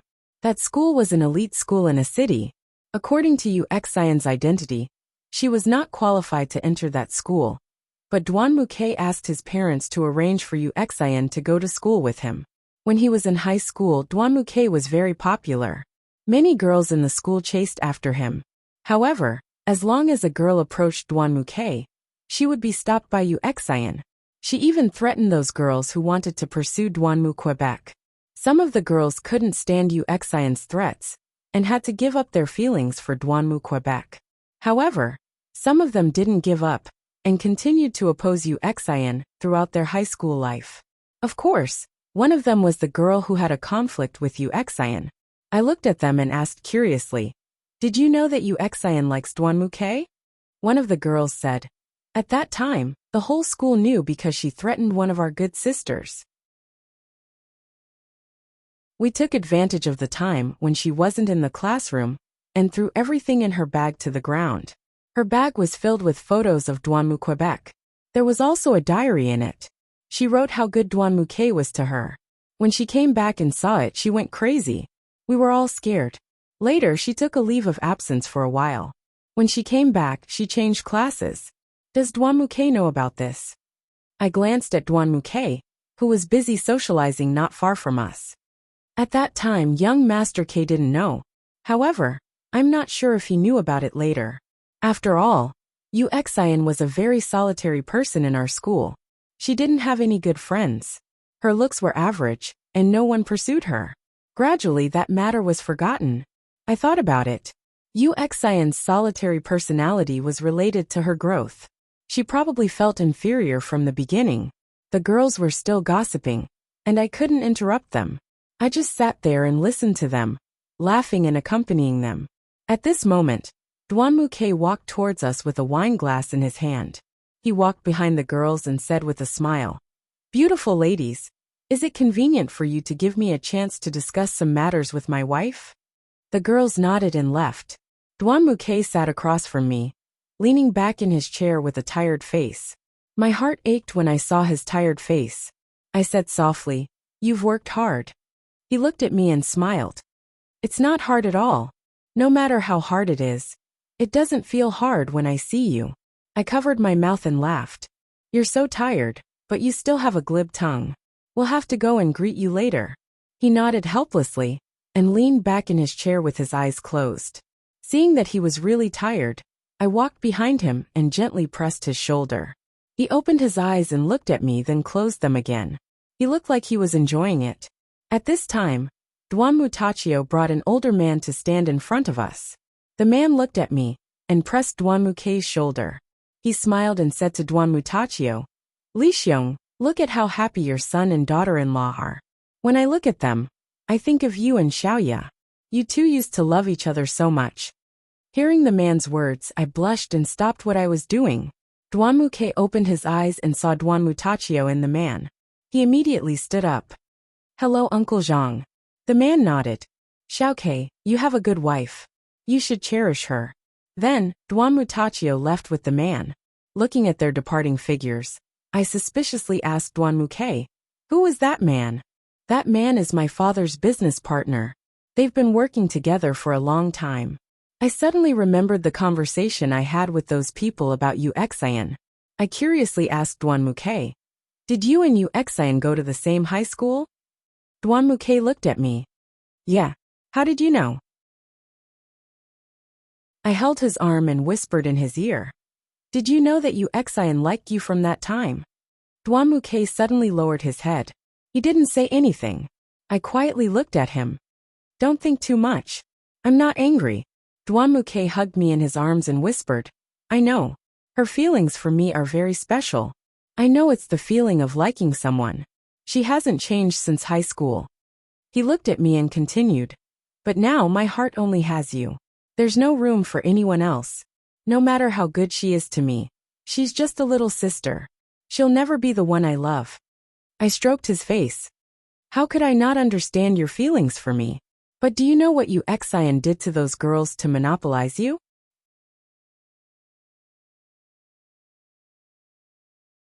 Chapter 36. Duanmuke looked at me and touched my face. "I know. They've all told me that although she's a little extreme, she has a kind heart. I'm sure of that." After hearing Duanmuke's words, I decided not to talk about it anymore. Today was his birthday, and I shouldn't make him unhappy. Besides, I didn't have enough evidence to prove that Yu Xian was a threat to me. I hugged Duanmuke and leaned against his chest. Okay. Let's not talk about this anymore." Xiaofingya walked toward us. We let go of her and stood there embarrassed. We greeted Xiaofingya. Xiaofingya saw us and smiled. "Oh, you're so sweet. You're so sweet." Duanmuke said awkwardly, "Mom, don't make fun of us." Xiaofingya said, "I'm just teasing you. Don't take it seriously. Come with me. Your father wants to talk about a cooperation." She turned to look at me. "Xiaoli, do you feel uncomfortable? Do you want to go upstairs and rest?" "Mom, I'm fine. You guys go ahead. I'm going out for a walk." I smiled and waved at her. "Okay, let's go, Kair." Then Xiaofingya left with Duanmuke. From a distance, I saw a few older people surrounding Duanmutachio and my father. It seemed that they really had something to talk about. I had been sitting there for a long time, and thinking about Xian made me feel uncomfortable. So I decided to take a walk in the garden. Since the party was held on the lawn behind the house, there weren't many people in the garden in front of the house. I walked and walked until I reached the flower pond that Duanmuke had built for me. I sat on the rattan chair and looked at the flowers in the pond. I felt that they were very beautiful. I looked up at the sky and saw the stars twinkling. My heart gradually calmed down. While I was admiring the scenery, I suddenly heard a man's voice from behind a tree next to the flower pond. "Why are you looking for me?" It sounded like two people. I quietly walked behind a tree in the corner of the flower pond and hid. At this time, I saw two figures standing not too far away. One was Han Hao, and the other was Xian. The one who had just spoken was Han Hao. Xian stood opposite Han Hao. "Han Hao, I won't beat around the bush. Do you like cold glaze?" Han Hao was stunned. Then he said in a serious tone, "What do you mean?"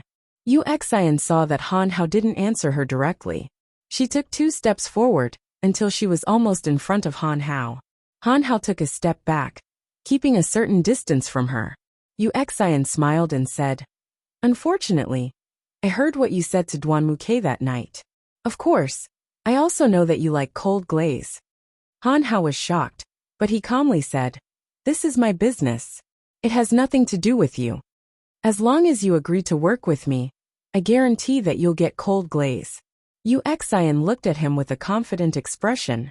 "You want to ruin Xiaoli's marriage?" Han Hao shouted angrily. Xian put her hand on Han Hao's shoulder and said softly, "Don't get too excited. I have a lot of ways to make it impossible for her to stay in this house. But, if you're willing to work with me, I guarantee that I won't hurt her." Han Hao pushed her hand away and said angrily, "Xian, don't be delusional. I won't agree. If Duanmuke knew that you wanted to harm them, you wouldn't be so arrogant as to say these things to me. Han Hao, you're too naive. Do you really think that Duanmuke likes Xiaoli because of who she is? You're wrong. Duanmuke only likes her because of her family background." Hearing Xian's words, my heart trembled. Was she telling the truth? Han Hao walked past her and turned to her. "Don't even think about hurting Xiaoli, and don't even think about trying to drive a wedge between them. I won't believe you." Xian smiled and walked to Han Hao's side. She patted his shoulder and said, "You can choose not to believe me. I can only say that sooner or later, you'll come back and beg me." Before Han Hao could say anything, Xian waved at him and walked toward the living room, leaving Han Hao standing alone under the tree with an angry face. I walked out from under the tree and stood not too far away from Han Hao. Looking at his back, I thought about what Xian had just said. My heart ached. I softly called out, "Han Hao." Han Hao turned around and saw me. He walked over to me and took off his jacket. "Xiaoli, why are you here? Be careful not to catch a cold.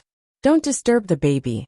I looked at Han Hao and said, "Is what Xian said true?" Han Hao raised his head and looked at me.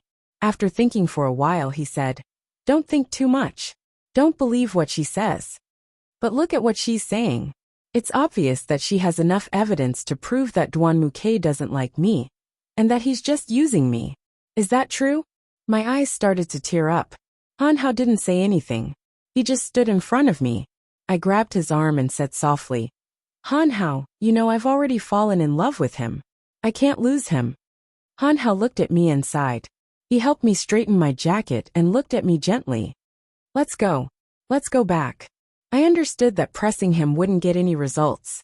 I nodded and walked side by side with Han Hao to the living room. When we reached the door, we saw Duanmuke running out with a panicked face. When he saw me with Han Hao, his face changed instantly. He walked in front of us and looked at the jacket I was wearing. He pulled me to him and took off Han Hao's jacket. He took off his own jacket and put it on me. Then, he threw the jacket to Han Hao and turned around to pull me into the room. Duanmuke didn't say a word when we entered the living room. He pulled me upstairs until we reached our room door. He opened the door and pulled me in. He closed the door behind him and stood in front of me. He didn't say a word, but I could see that his face was full of anger. I put the jacket on the bed. I sat on the edge of the bed and leaned against the pillow at the head of the bed. I felt exhausted both physically and mentally. Dwanmuke stood in front of me and looked at me. Suddenly, he pressed on my shoulder and shouted, "You can't forget Han Hao, can you? You just have to find a chance to be with him, right?"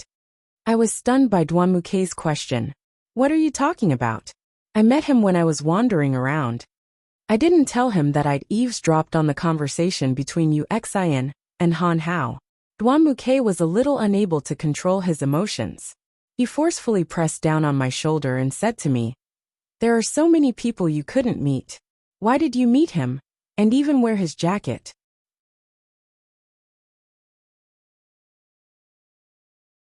Chapter 37. When I saw that Dwanmuke was throwing a tantrum at me, I was very angry. I shook off his hand and said, "Han Hao knows that I'm pregnant. He was afraid that I would get cold, so he gave me a jacket. Why do you have to think that way? Are you drunk?" Dwanmuke came closer to me. He reached out and punched the headboard next to my head.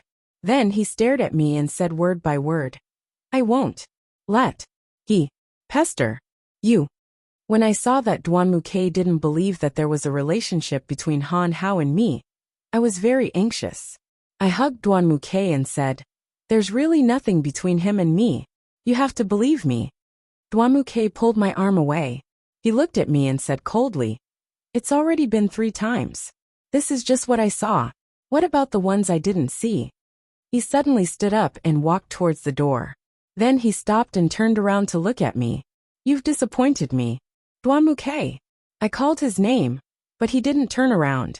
He still walked out of the room. However, I didn't understand why Dwanmuke was so angry today. Was it because he couldn't stand Han Hao and me walking together? I stood by the bed, but I didn't see Dwanmuke back. I didn't know where he went, and I didn't have the courage to look for him. When I thought about Dwanmuke's angry face, I felt like my heart was breaking. I sat on the floor by the window and hugged myself. My tears couldn't stop flowing. As I cried and cried, I gradually fell asleep. In a daze, I opened my eyes and saw a figure walking towards me. He squatted down and carried me to the bed. I looked at the blurry face in a daze. It really looked like Dwanmuke. I wrapped my arms around his neck tightly. He put me on the bed, and I lay there motionlessly. I felt him gently take off my dress and help me change into my pajamas. Then he covered me with the blanket. He walked to the other side of the bed, lifted the blanket and lay down. He turned off the light. I turned over to face him, but I couldn't open my eyes. I felt him facing me too. Then, I felt the warmth of his lips on my forehead. I closed my eyes and fell asleep peacefully. The next morning, when I woke up, I was the only one on the bed. I thought about what had happened last night. Was it a dream? But I had really changed into my pajamas. Wasn't that Dwanmuke? Impossible. No one but Dwanmuke would enter this room. While my thoughts were running wild, the nanny knocked on the door and asked me to go downstairs for breakfast. I tidied up and went to the dining table. Everyone was there. Dwanmuke had already come downstairs and was eating breakfast. I greeted him and sat next to Dwanmuke. I wanted to talk to him, but before I could open my mouth, he stood up and said that he had an early meeting and left. I lowered my head so that my parents wouldn't see my red eyes. After I finished my breakfast absent-mindedly, I found an excuse and ran to the side of the rose pool. Looking at the pool full of roses, I thought about what Dwanmuke had said to me here that day, and his angry and cold words last night. My tears flowed uncontrollably. I curled up on the rattan chair and tried my best not to cry too loudly. "Li'er, what's wrong?" I heard my mother's voice. She sat next to me. I looked up and saw that she was crying even harder. My mother hugged me and asked me what had happened. I told her what had happened yesterday. My mother thought for a while and said, "Li'er, I think you should apologize to Xiaoke tonight." I wiped my tears and said, "I also want to apologize to him, but he doesn't want to talk to me anymore." "How can that be? Xiaoke likes you so much. This is only a small conflict. As long as you apologize, it will be resolved quickly." My mother hugged me and comforted me. I nodded slightly and decided to try my mother's method. I spent the rest of the day in the kitchen making desserts. I planned to let Dwanmuke taste them when he was resting at work. It wasn't easy to make some good cakes. I put them on a plate and brought them to the room upstairs, waiting for Dwanmuke to come back. It had been more than 2 hours since Dwanmuke got off work. It was already dark outside, but he still hadn't come back. I sat on the chair next to the window and stared blankly outside. I still didn't see that familiar figure. I didn't know how long I had waited, but I was too tired. I lay on the round table and fell asleep. In my daze, I felt someone carry me to the bed, but I couldn't see his face clearly. When I woke up the next day, I was still the only one in the room.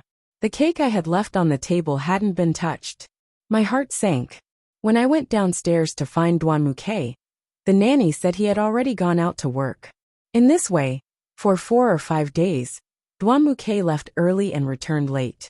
I couldn't see him at all. Several times I fell asleep while waiting for him. When I woke up, I was already in bed. It seemed he really was avoiding me. One afternoon, I made a few more desserts to bring back to my room. Just as I reached the stairs, I met Yu Xian, who had just come out of the study. Yu Xian looked at my haggard face, then looked at the desserts in my hands. She stared at me and said, "I heard you and Dwanmuke had a fight." I looked at her and calmly said, "You're thinking too much. We're very good." Really? It seems the picture I showed him of you and Han Hao didn't have any effect. Yu Xian looked at me with a cold smile. "What did you say?" I suddenly understood that Yu Xian was trying to harm me. She took out her phone and showed it to me. On her phone was a picture of Han Hao hugging me. I remembered. This was the picture of Han Hao hugging me on the second day of my wedding. I looked up at Yu Xian. "You want to ask me where I got this picture, right? Our house's surveillance camera is very easy to intercept." Then she put the phone away. "What do you mean?" I looked at Yu Xian. I should have been on guard against her, but I was careless. I warned you a long time ago. You and Dwanmuke aren't suitable. If you want to stay by his side and not leave, I can only use other means. Of course, this is just the beginning. Yu Xian smiled, then turned around and walked towards the door. Although I didn't know what she said when she sent the picture to Dwanmuke, he was so angry right now. Yu Xian must have said a lot of nonsense. But how can I make Dwanmuke understand that Han Hao and I are innocent? Just as I was holding the desserts in a daze at the top of the stairs, the door was pushed open. Dwanmuke walked in from the door. He looked at me and walked straight towards me. He picked up the plate with one hand and pulled me upstairs with the other.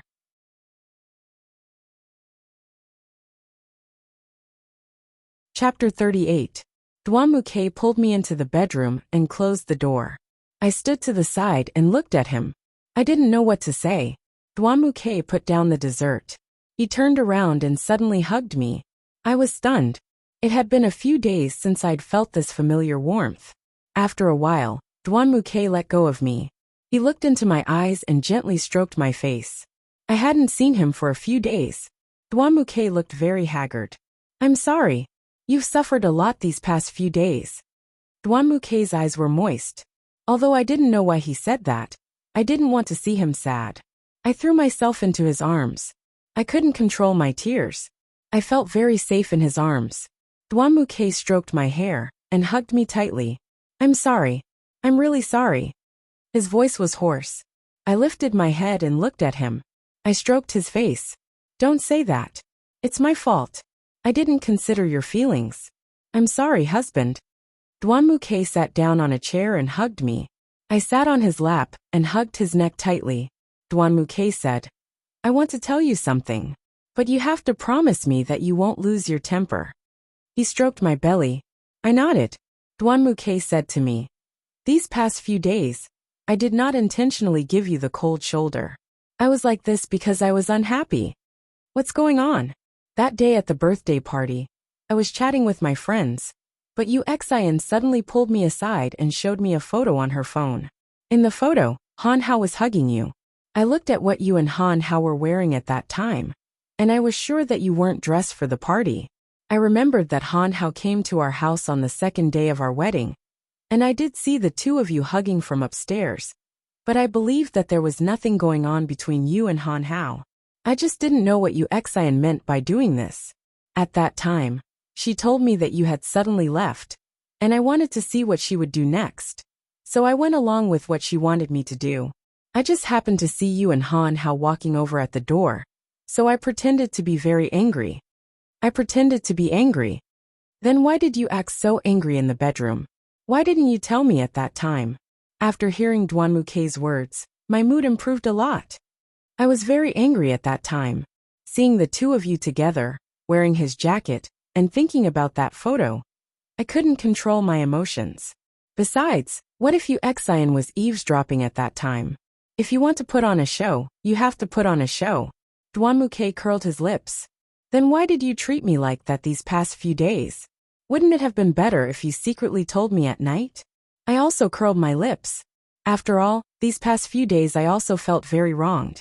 Duanmukei kissed me on the cheek, hugged me and said, I originally wanted to tell you, but Yusin has been at home for the past few days, and has been observing us. I didn't have a chance to talk to you. During the day in front of Yusin, I couldn't show that I was good to you. When I came back at night, you were either sitting on the floor or sleeping on the table. I carried you to the bed, and lay next to you to look at you. At that time, I had a lot of things to tell you. Then you didn't eat the dessert I made for you. You look much better than the dessert. After I came back, I looked at you and didn't notice anything. I fell asleep while looking at you. I patted his head and said, glib tongue. Then why did you want to talk to me about this today? My father arranged for Xian to help him with something. So I took the opportunity to come back and tell you everything clearly. That way you can feel a bit more at ease. Seeing you so haggard these past few days, I don't feel good about it. I have to leave in a bit, or else she'll be suspicious. Puzzled, I asked, but why did you suddenly suspect her? Duanmukei put me down and stood up. Holding me in his arms, he softly said, everything is too coincidental. That day, right after you told me what Xian did to those girls in high school, Xian brought that photo. I don't want her to hurt you. I don't care about anything else, but as long as she threatens you and our child, I can't ignore it. Duanmukei held my face. You are with me right now, and that is more important than anything else. I leaned against Duanmukei's chest, tears streaming down my face again. After a while, Duanmukei looked at his watch and said, it's getting late. I should go back to the company. You should rest well, and wait for me to come back tonight. Oh right, I still have to continue acting. Thank you for your hard work, wife. I'm leaving. Duanmukei kissed me, then opened the door and left. I stood at the window and looked at his silhouette. As he walked away, he waved. I knew he was saying goodbye to me.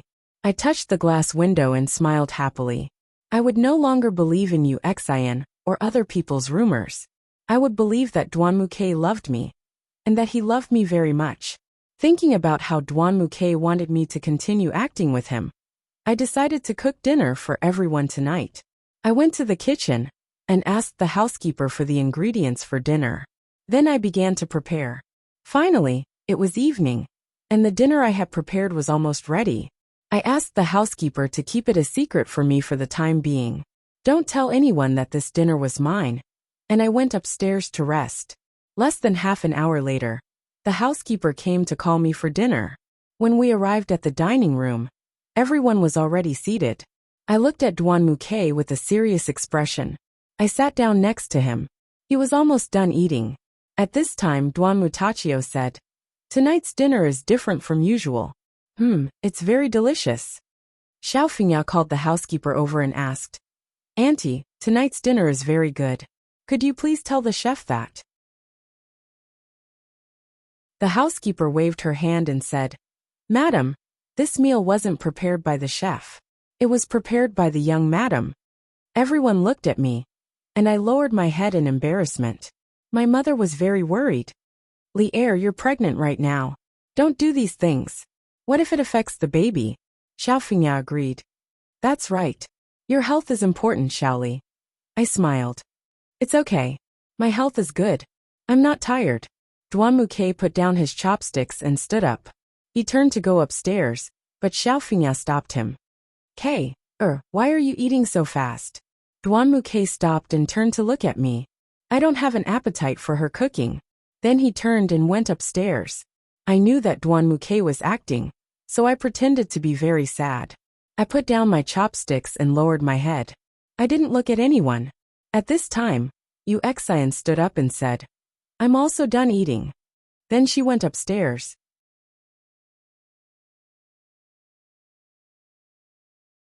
Chapter 39. I pretended to be very sad and sat there covering my face. My mother was very worried. She sat next to me and rubbed my head. "Li-er, what happened? Did you and Xiaoke have a fight?" I didn't look up. Covering my face, I said, "Mom, it's nothing. It's just that I made a mistake. Xiaoke is angry. I didn't make him happy." At this time, Xiaofingya said, "This child is too disobedient. You're pregnant, and he still treats you like this. I'm going to have a good talk with him." Duan Mutachio also nodded. "Xiaoli, don't be sad. I'll find a chance to talk with him. Don't be too emotional. You have to keep a normal attitude." I nodded and pretended to wipe the tears from the corners of my eyes. At this time, my father put down his chopsticks. "Little brother, it just so happens that I have something to tell you and your sister-in-law today. Your sister-in-law and I have disturbed your family for a long time. We were planning to go back tomorrow, but we didn't expect something like this to happen. No matter what, at this time, I'll have to trouble you and your sister-in-law to take care of the child in Li-er's belly." Duan Mutachio said, "Don't worry, big brother. After all, that's my grandson. I'll definitely take good care of them." "Then I'm relieved." My father nodded. Listening to my father and Duan Mutachio's conversation, I learned that my parents were going home tomorrow. The four parents sat around the dining table and talked for a long time. The general idea was that they were going to speak up for me and educate Duan Mu Quebec. Then they told me not to be angry and to take good care of myself and the child in my belly. I thought to myself, it seems that Duan Muke and I fooled our parents. But I don't know if it can fool Yu Xian. After talking for a while, I got up and went upstairs. When I reached the door, I heard a conversation inside. I leaned against the door and listened carefully. Judging from the voices, it should be Yu Xian and Duan Mu Quebec. I heard Yu Xian say to Duan Muke, "Duan Mugij, did you fight with her?" Duan Muke replied, "Yes, I asked her what her relationship with Han Hao was, and she lied to me. I've always felt that there was something wrong with her." Yu Xian's words revealed a hint of pride. "Why do you say that?" It seemed that Duan Muke was trying to fish for information from her again. "Duan Mugij, think about it. She already knew Han Hao before she married you. Moreover, her relationship with Han Hao has always been very good. The two of them often interact with each other." Yu Xian began to shift the blame onto Han Hao and me. "I know that. But big brother, have you thought about it? Does the child in her belly have to be yours?" Hearing Yu Xian's words, I was shocked. Was she going to use my child as an excuse? "What do you mean?" Duan Muke's tone was clearly starting to get angry. "Duan Mugij, do you remember the drinking contest between you and Cold Glaze? At the time, she was drunk, and Han Hao took her home. Do you dare to say that nothing happened between the two of them?" Yu Xian really dared to think. How long ago was that? Moreover, I was only 4 weeks pregnant, so the timing didn't match. Duan Mu laughed and said, "Don't make wild guesses. She was only 4 weeks pregnant, so the timing didn't match. The drinking contest between her and I happened a month before we got married." It seemed that Duan Muke and I had the same idea. "But can you guarantee that the doctor who examined her didn't receive any benefits from her?" After Yu Xian finished speaking, she didn't hear Duan Muke's response. Did he believe Yu Xian's words? That's impossible. He knew how the child came about. How could I betray him? At this time, Yu Xian continued, "Duan Mugij, I'm going back first. If you want to investigate this matter thoroughly, let me know. I'll definitely help you. I'm going out." Hearing Yu Xian's words, I quickly ran to the guest room next door where my parents were temporarily staying and hid. Luckily, they were both downstairs. I leaned against the door and heard the sound of our bedroom door opening and closing. It seemed that Yu Xian had really left. At this time, I heard the sound of a door opening and closing. I guessed that at the end of the corridor, Yu Xian had returned to her room. I straightened my clothes and nonchalantly opened the door and walked out. Seeing that there was no one else in the corridor, I quickened my pace and walked to my bedroom door. I opened the door and walked in, then quickly closed the door. I turned around and saw Dwanmuke sitting at his desk, flipping through a book. Seeing my flustered appearance, he asked with a puzzled expression, "What's wrong? Why are you so nervous? What's going on?" I shook my head and walked in front of him. I pulled his hand and led him to the window. I whispered in his ear, "I accidentally overheard your conversation with you, Xian." Dwanmuke looked at me with a surprised expression. "You heard everything she said?" I nodded. He smiled and stroked my hair. "Silly wife, don't think too much. I didn't believe her. I know. I just think that she's too good at spreading rumors. If you don't believe me, you'll definitely believe her. What should we do next?" I asked Dwanmuke in a low voice. Dwanmuke sat in his chair deep in thought. Xian's mind is too heavy. I'm guessing that on the night of my birthday, she was leaning against the door and overheard our conversation. Otherwise, she wouldn't have taken the initiative to tell me all kinds of bad things about you every day. She even prepared evidence. If it were anyone else, they would have believed her already. It's a good thing that I know her a little bit. So are we going to continue our Cold War? Mom and Dad asked me today, so I can only continue with the act. Dad probably wants to talk to me. Before he talks, we'll continue to pretend that we're fighting. After he talks to me, we'll pretend that we're slowly reconciling. That way, it won't be so unnatural.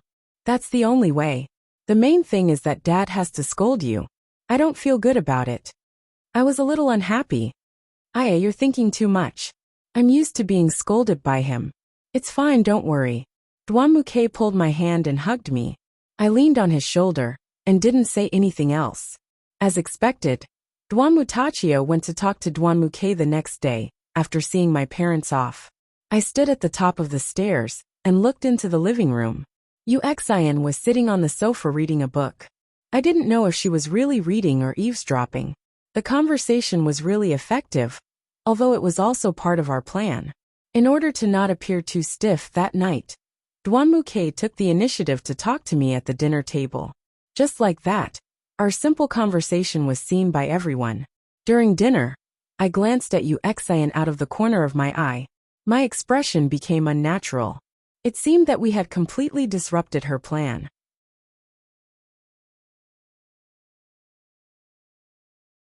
Chapter 40.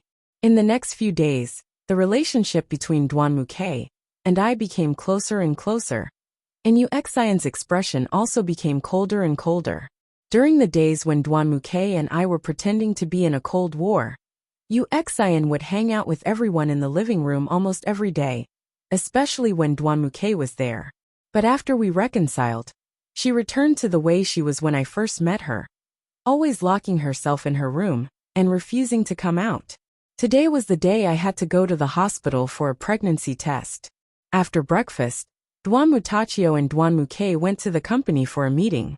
Originally, Xiaofingya wanted to accompany me, but she received a call in the morning and had an urgent matter to attend to. There was no other way, so she arranged for Xian to go with me for the test. After arranging everything, she left in a hurry. Actually, I refused in my heart. I didn't want Xian to go with me. She hated me so much, who knew what she would do to me? Originally, I planned to call Dwanmuke, but then I remembered that he was in a meeting, so I hung up the phone. Fortunately, Xiaofingya arranged for a driver to take us to the hospital before we left. This way, there wouldn't be any problems on the way. Since there were so many people at the hospital, she probably wouldn't do anything out of line. In this way, we got into the car and drove to the hospital. No one spoke to each other on the way, and we arrived at the hospital in such an awkward atmosphere. I told the driver to find a place to wait for us and send us home after the test. Since we had made an appointment with the doctor in advance, we didn't have to wait in line. After the test, we just had to wait for the report. Xian accompanied me the whole time. She didn't say a word and followed me wherever I went. Every day felt like a year when I was with her. Finally, it was time to pick up the report. It was almost noon, and there were more and more people in the hospital. The place to pick up the report was the second building across from the doctor's office. I didn't want to ask Uxian for help, so I walked to the second building myself. Uxian followed me closely. I thought for a moment and said, Uxian, why don't you go back? I can do it alone. She didn't say anything. She looked at me and followed me. Seeing that she didn't respond, I continued, Why don't you wait for me at that place? Uxian looked at me and said coldly, What? Are you afraid I'll hurt you? She said what I was thinking, but I couldn't show it. I smiled and replied, What are you thinking? I'm just worried you'll be too tired. Uxian sneered. Lung Yuli, I really can't underestimate you anymore. What do you mean? I knew she was about to turn hostile. What do you mean? I thought I could sway Duanmugiji's heart. Just as I was about to succeed, I didn't expect you to join forces with Uncle Duanmu to ruin my plan. Do you know how happy I was when you and Duanmugij quarreled? You don't know how happy I am, especially when I see your dispirited appearance. Uxian walked behind me and spoke in a very low voice, but I heard every single word very clearly. At this time, we arrived at the entrance to the first floor. Because we had to cross a corridor to get to the second building, there were cars from the hospital on both sides. Plus, there were people coming and going, so we had to be careful if we wanted to get to the other side. At this time, there were a few people who also wanted to go, so I decided to go with them. I looked behind me and saw Uxian. Then I turned my back to her and said, You can only see the bad in others, but not the good in others. No matter how much we quarrel, we're still together. The crowd began to move to the other side. I tried to keep up with the crowd. At this time, I heard Uxian say, Maybe if you die we'll really separate. Hearing Uxian's vicious words, I wanted to turn around and argue with her, but I felt a pair of hands push me hard on the back. I lost my balance and fell to the ground. I subconsciously covered my stomach with my hands. At this time, an ear-piercing car horn sounded. An ambulance was speeding towards me. I subconsciously covered my face with my hands. The moment I turned my face, I saw Uxian's cold face. The moment I raised my hands, I felt the whole world stop. I closed my eyes and waited for death to come. Gradually, the noise around me became louder and louder. When I opened my eyes again, I moved my hands away. The front of the ambulance was only 10 centimeters away from me. Thank God I was still alive. I suddenly remembered that I had just fallen. Did I hurt the baby in my stomach? At this time, several medical staff ran to my side and helped me up. They asked me if I felt any discomfort. I held my stomach and anxiously said to one of the medical staff, Please, take me to the gynecology department. Several medical staff put me on a stretcher. They took me to the doctor's consultation room and told him what had happened. As soon as the doctor listened, he immediately gave me a thorough examination of the fetus and arranged for me to be hospitalized. As soon as my room was arranged, Uxian appeared in front of me again. I didn't talk to her and called Duanmu Quebec. I told him what had happened, but I didn't tell him that I had been pushed down. Soon, Duanmu K brought the parents of both families to the hospital. When they saw me lying on the bed, Xiao Fingya cried really hard. She said that it was because she hadn't accompanied me to the hospital. That was why something like this had happened. Duanmu K sat next to me and held my hand. Everyone was anxiously waiting for the report. Eventually, the doctor came to the room with the report. He briefly explained the results of the examination. Although I had been frightened, I hadn't hurt the fetus. Everyone heaved a sigh of relief.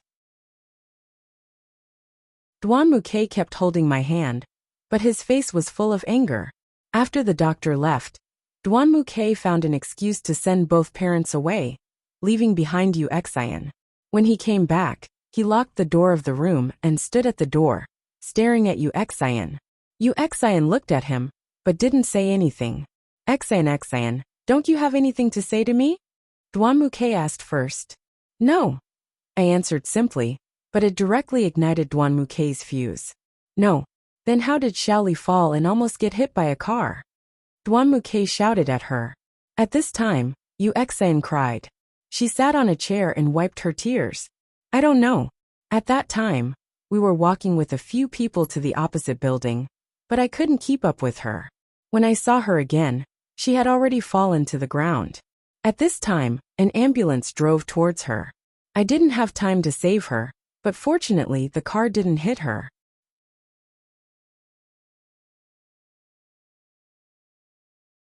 Chapter 41. When Duanmuke heard Yu Xian's words, he suddenly walked towards her. Yu Xian kept retreating until she reached the foot of the wall. Duanmuke pressed his right hand on Yu Xian's shoulder and pressed her against the wall. Duanmuke said fiercely, "Yu Xian, if you deliberately set up my wife, then don't blame me for being rude to you." Then he let go of Yu Xian. "Leave. I don't want to see you right now." Yu Xian looked sadly at Duanmuke, then at me. Clutching her shoulder, she walked out of the room. Hearing her close the door, Duanmuke walked to my side and held my hand. His expression was solemn. I understood that Duanmuke was worried that I had been wronged. I rubbed his head and smiled. "Hubby, smile." "I can't smile." He lowered his head. His voice was full of sadness. "Don't be sad. I'm fine, aren't I? It's obvious that she pushed you. She hurt you once, so she'll hurt you a second time and a third time." "No way. You already lost your temper with her. How could she still do that?" Although I didn't believe it myself. Duanmuke's eyes blurred as he looked out the window. "I hope so." I stayed in the hospital for 2 days. With the doctor's permission, I was discharged and went home. After that incident, I wasn't allowed to do anything at home. Later, I got Duanmutachio's permission. As long as it wasn't during his office hours, I could go in and out of his study to read. That way, I could kill time by reading. I hadn't seen Yu Xian for a week. Later, I heard from Xiaofinya that Yu Xian had asked Duanmutachio to go on a business trip. It just so happened that Duanmutachio had a project that required him to go abroad for inspection. So he sent her out. It would probably take half a month for her to return. I thought that since she wasn't home, I could relax a little. That night, when Duanmuke came home from work, we sat down to eat dinner. Because of the pregnancy reaction, my anorexia was getting worse. I sat next to Duanmuke and absent-mindedly picked at the rice in my bowl with my chopsticks. Looking at the table full of dishes, I had no appetite. Xiaofinya saw that I had no appetite. "Xiaoli, what's wrong? Is today's food not to your taste?" I shook my head and said, "Mom, no. The food today was pretty good. I just couldn't eat it." "Your pregnancy reaction is too obvious. What do you want to eat? I'll arrange for someone to cook it." Xiaofinya sighed. Duanmuke put down his chopsticks and said to Duanmutachio and Xiaofinya, "Dad, Mom, look at Xiaoli's situation. She can't eat a lot of the food we eat. She can only watch. I want to find someone who specializes in cooking for Xiaoli. What do you think?" I pulled Duanmuke's sleeve and said in a low voice, "Don't mess around. I'm fine. It's good to eat together like this." Xiaofinya shook her head. "Why do you need to find someone else? The person you're looking for isn't familiar with Xiaoli, and they don't know what she likes to eat. Just leave it to me." Duanmuke turned to look at me. I nodded at him. He said to Xiaofinya, "Okay. Mom, thank you for your hard work." I said in a low voice, "Mom, there's no need to go through so much trouble. I'm fine with anything. You don't have to make anything for me." Xiaofinya smiled and said, "Silly child, what's the big deal? You're fine. Your father and I both think so." I lowered my head in embarrassment. Just like that, from the second day onwards, Xiaofinya would make a special nutritious meal for me for every meal. At the beginning, my appetite wasn't very strong, but as time passed, I gradually could eat a little more. Xiaofinya was very happy to see my appetite increase. That night, just as I finished eating dinner and was about to go upstairs, I saw Yu Xian walk in with her luggage. When she saw me, she froze for a moment. She looked at me and didn't say a word. She took her luggage and went back to her bedroom. It seemed she had returned from her business trip. I would have to face her again in the future. The next morning, everyone sat at the table to eat. As usual, Xiaofinya brought my breakfast to me. Looking at the breakfast, I smiled at Xiaofinya and said, "Thank you, Mom. My reaction isn't as strong now. There's no need to go through so much trouble. It's a good thing you have to wake up early every day to make nutritious meals for me." Xiaofinya sat across from me and said, Silly child. What are you talking about? I helplessly looked at Duanmuke and gave him a look. He seemed to understand and said to Xiaofingya, Mom, I don't think there's any need to go through so much trouble. Let's take a break. If we work so hard, I'm afraid my dad will beat me. When Duan Mutachio heard this, he gave me a look of disdain. Xiaofingya smiled and said, Okay. But we still have to finish today's meal. Today's ingredients just happened to be delivered. I nodded and glanced at Yuxian opposite me. She had been eating with her head lowered the entire time. After eating breakfast, Duan Mutachio and Duanmuke went to work. Yuxian went back to her room to get used to the time difference. After eating, I wanted to help clean up, but I was kicked out of the kitchen by Xiaofingya. Helpless, I could only go to Duan Mutachio's study. Xiaofingya was in the kitchen preparing today's lunch. The morning sun shone through the glass window into the study room, making it warm. I don't know if I was tired, but I actually fell asleep on the sofa. When I woke up again, the nanny was already knocking on the door to ask me to go out for dinner. It seems that I slept for a long time, directly sleeping from morning to noon. I went to the dining room. Xiaofingya had prepared a sumptuous lunch. Although it was only me, Xiaofingya, and Yuxian eating, there was still a lot of food prepared. After Xiaofingya and I sat down, she called the nanny over. Go upstairs and call Yuxian down to eat. The nanny nodded and went upstairs. After a while, Yuxian came to the table with a confused expression. Xiaofingya looked at her and asked, What's wrong? Are you still not awake? Yuxian rubbed her eyes and shook her head. No, I'm awake. Okay, let's eat. Then she looked at me and said, Shall we eat more? I made this especially for you. She picked up some cabbage and put it in my bowl. Thank you, Mom. I glanced at Yuxian. She was still eating with her head down. It seemed she didn't want to talk to me, so I didn't take the initiative to talk to her. About halfway through the meal, I vaguely felt a pain in my stomach. At first, I didn't pay much attention to it, but it became more and more painful. My forehead began to sweat. I put down my chopsticks and clutched my stomach. At this time, Xiaofingya saw that I wasn't in a good state, so she quickly asked, Xiaoli, what's wrong? I clutched my stomach and raised my head with difficulty. Mom, hurry and take me to the hospital.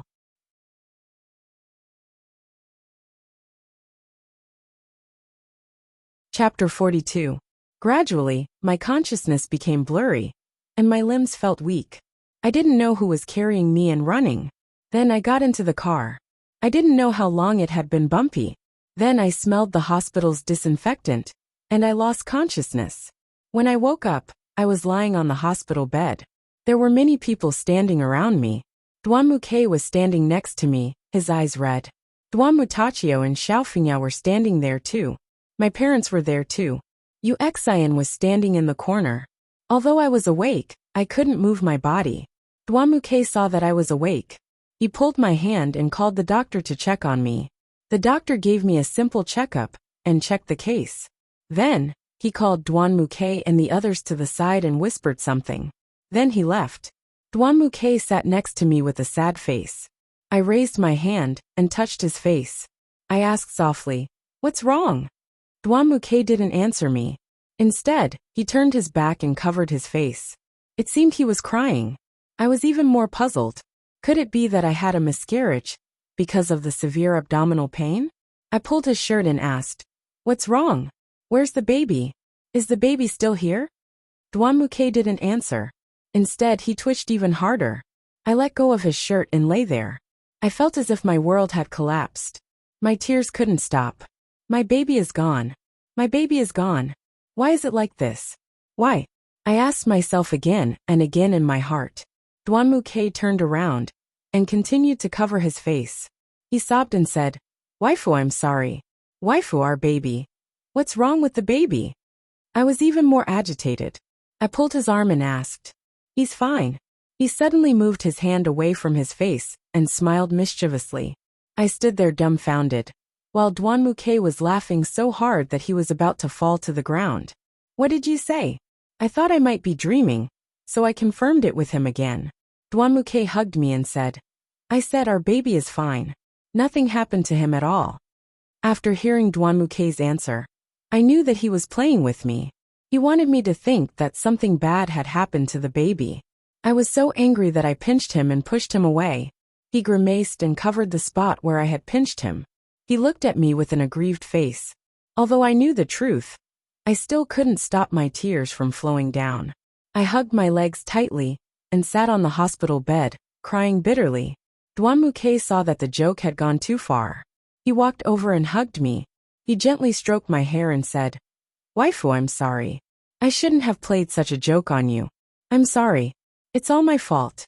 Don't cry." I hugged Dwanmukhae and hammered his chest as hard as I could. I cried even harder. After a while, my emotions calmed down.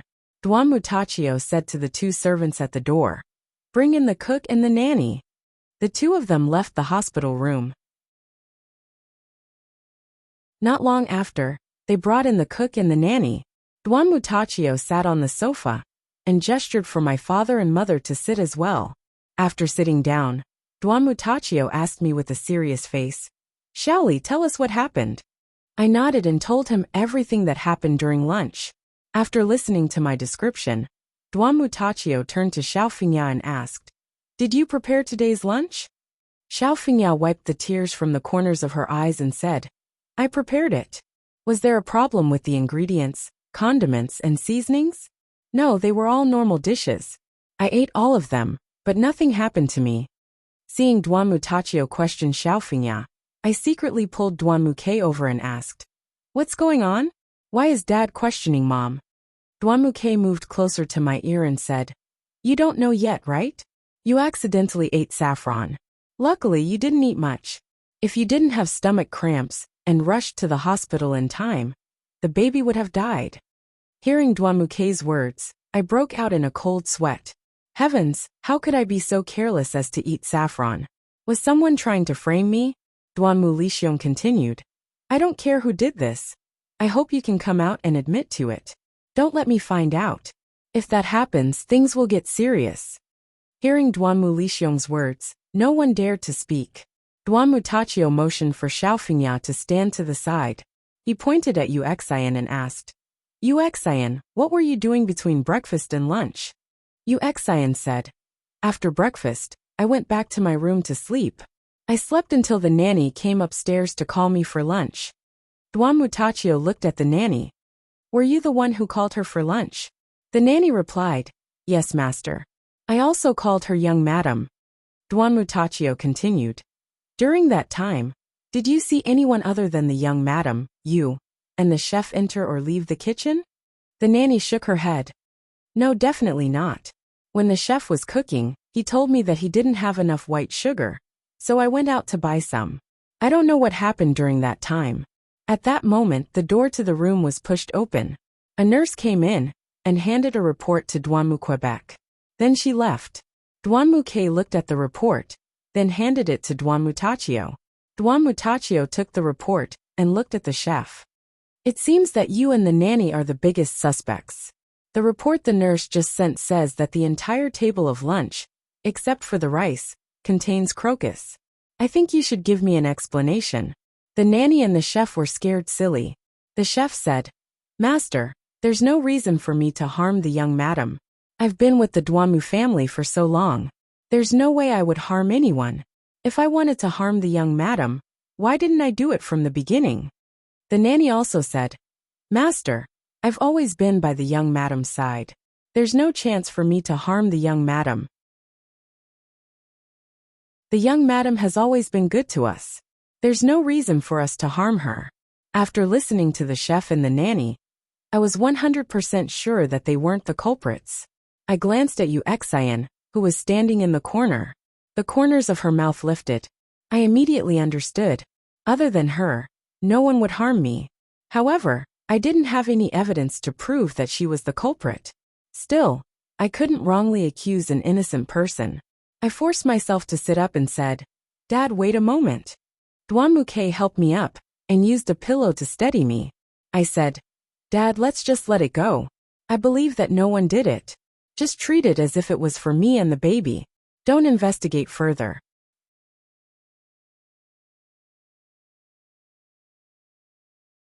Chapter 43. Duan Mutachio didn't answer, but Duan Muke wasn't happy. He looked at me and said, "We can't just let this go.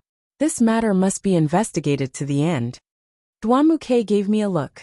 I knew that he had already guessed that Yu Xian was behind this, and wanted to borrow Duan Mutachio's hand to drag her out. At this time, Duan Mutachio nodded. My father also said, "Li Er, I think what Xiao Ke said makes sense. This matter needs to be investigated. Since she started framing you when you were pregnant, when you were born, wouldn't it have gotten worse?" I shook my head and looked at Duan Mutachio. "Dad, just promise me. I think that if the baby knows, he won't want to pursue this matter." Duan Mutachio thought for a moment and said, "Okay, I promise Xiaoli today. This matter will be over. But if something like this happens again, don't blame me for being hostile." Then he left with Xiaofingya. Mother and father also stood up. Mother looked at the housekeeper and the cook and said, "You guys can go back. It's fine now." Then, she left the room with the cook and the housekeeper. Only Yu Xian, Duan Muke, and I were left. Yu Xian looked at us and walked towards the door without saying a word. At this time, Duan Muke called out to her, "Wait a moment." Yu Xian stopped and turned around to look at Duan Muquebec. "I hope this is the last time." Duan Muke looked at her and said resolutely. Yu Xian was stunned for a moment. Then, she sneered and ran out of the door without looking back, leaving me and Duan Muke alone. Duan Muke sat next to me and stroked my hair thoughtfully. He didn't say a word. Looking at his face, I felt that there was something on his mind. Seeing that he didn't say anything, I reached out and grabbed his hand. "What's wrong? That expression?" Duan Muke thought for a moment and said, "Wife, let's move out. I have a villa in the suburbs. Let's move there. That way, we won't have to worry about anyone harming us." "But Mom and Dad won't agree. Plus, your work is too far away, and you have to take care of me. Every day you'll be very tired. When my belly gets bigger, I won't be able to cook for you." I told him my thoughts. "Nothing is more important than you and the baby. It doesn't matter if I'm a bit tired. I'll talk to Mom and Dad. As for cooking, I can slowly learn. Is that okay, wife?" Duan Muke looked at me with expectant eyes. Seeing that he was so considerate of me, I couldn't think of any reason to refuse him. "Okay, I'll listen to you. When I'm discharged, we'll talk to Mom and Dad." Duan Muke nodded and hugged me. We stayed in the hospital for almost 2 weeks before the doctor allowed us to leave. Although it was safe to stay in the hospital, it wasn't as comfortable as staying at home. On the day we were discharged, Duan Muke finished the discharge procedures early and took me home. The whole family greeted us at the door. After taking me to the living room, Duan Muke invited Duan Mutachio and Xiaofingya to the study. After the 4 of us sat down, Duan Muke closed the door to the study. "Dad, Mom, Xiaoli and I have something to talk to you about." Duan Muke closed the door and sat down. "What is it?" Duan Mutachio looked at him. Duan Muke looked at me, and then said to Duan Mutachio, "Dad, Xiaoli and I have decided to move to the villa in the suburbs until Xiaoli gives birth." Duan Mutachio and Xiaofingya were stunned. They looked at each other. Then Xiaofingya asked, why do you suddenly want to move out?" "It's happened several times already. I think it's too dangerous to stay in this house. It's not that I don't trust you and Dad. I just don't trust other people." "Son, you're thinking too much. Mom already paid a lot of attention this time. All the ingredients were bought by me, and all the dishes were made by me. This kind of thing definitely won't happen again." Hearing Xiaofingya's words, I felt very uncomfortable in my heart. "Mom, that's not what we meant. I also trust that you'll take good care of Xiaoli. So many things have happened in our house, and I'm scared. Besides, after we move out, you and Dad can come here often." Duan Muke still insisted. I pulled Duan Muke's sleeve and whispered, "Let's forget about it. If we really move out, Mom and Dad won't feel good." Duan Muke looked at me and said, "It's okay. Mom and Dad will understand." I saw that Xiaofingya's eyes were glistening with tears. She was trying hard not to let them fall. At this time Duan Mutachio said, "Okay, that's a good idea. How about this? You move out 2 days later. I'll send someone to tidy up the house first. Then I'll see if you need anything." "Dad, Xiao Fingyao was about to open her mouth, but Duan Mutachio stopped her. She had no choice but to secretly wipe the tears from the corners of her eyes. Thank you, Dad. We'll stay for 2 more days. We'll move out on the weekend. Hearing Duan Mukei's words, Xiao Fingyao cried even harder. I walked over to her and gently comforted her, wiping away her tears. When the discussion was almost over, Duan Mukei and Mom and Dad were still talking about other things. I found an excuse and left the study, because I had something very important to do. I had to find Yu Xian and talk to her. I sent a message to Yu Xian, telling her that I was waiting for her by the flower pond. I walked to the flower pond, although I hadn't taken care of it for a long time. The roses in the pond were still blooming beautifully. It seemed that someone had taken care of them for me, while I wasn't here. I sat on the rattan chair and smelled the sweet fragrance. My mood calmed down. At this time, I saw a figure slowly walk toward me. I couldn't be more familiar. It was Yu Xian. She walked in front of me and looked at me. Then, she sat on the edge of the flower pond opposite me. She looked at the flowers in the pond, her eyes blurred. Why did you call me here? She asked. I thought for a moment and said, Yu Xian, I won't beat around the bush with you. Can you let go of my child? I think you're mistaken. Your child is fine in your belly. Yu Xian turned to look at me, and then at the flower pond. Do you dare to swear that everything that happened to me had nothing to do with you? Yu Xian's denial was within my expectations. I just didn't expect her to say it so matter-of-factly. Yu Xian turned her head and sneered. She looked at me and said, So what if I did it? I calmed down and said to her, I don't care what you did to me in the past. Fortunately, my child is still growing healthily.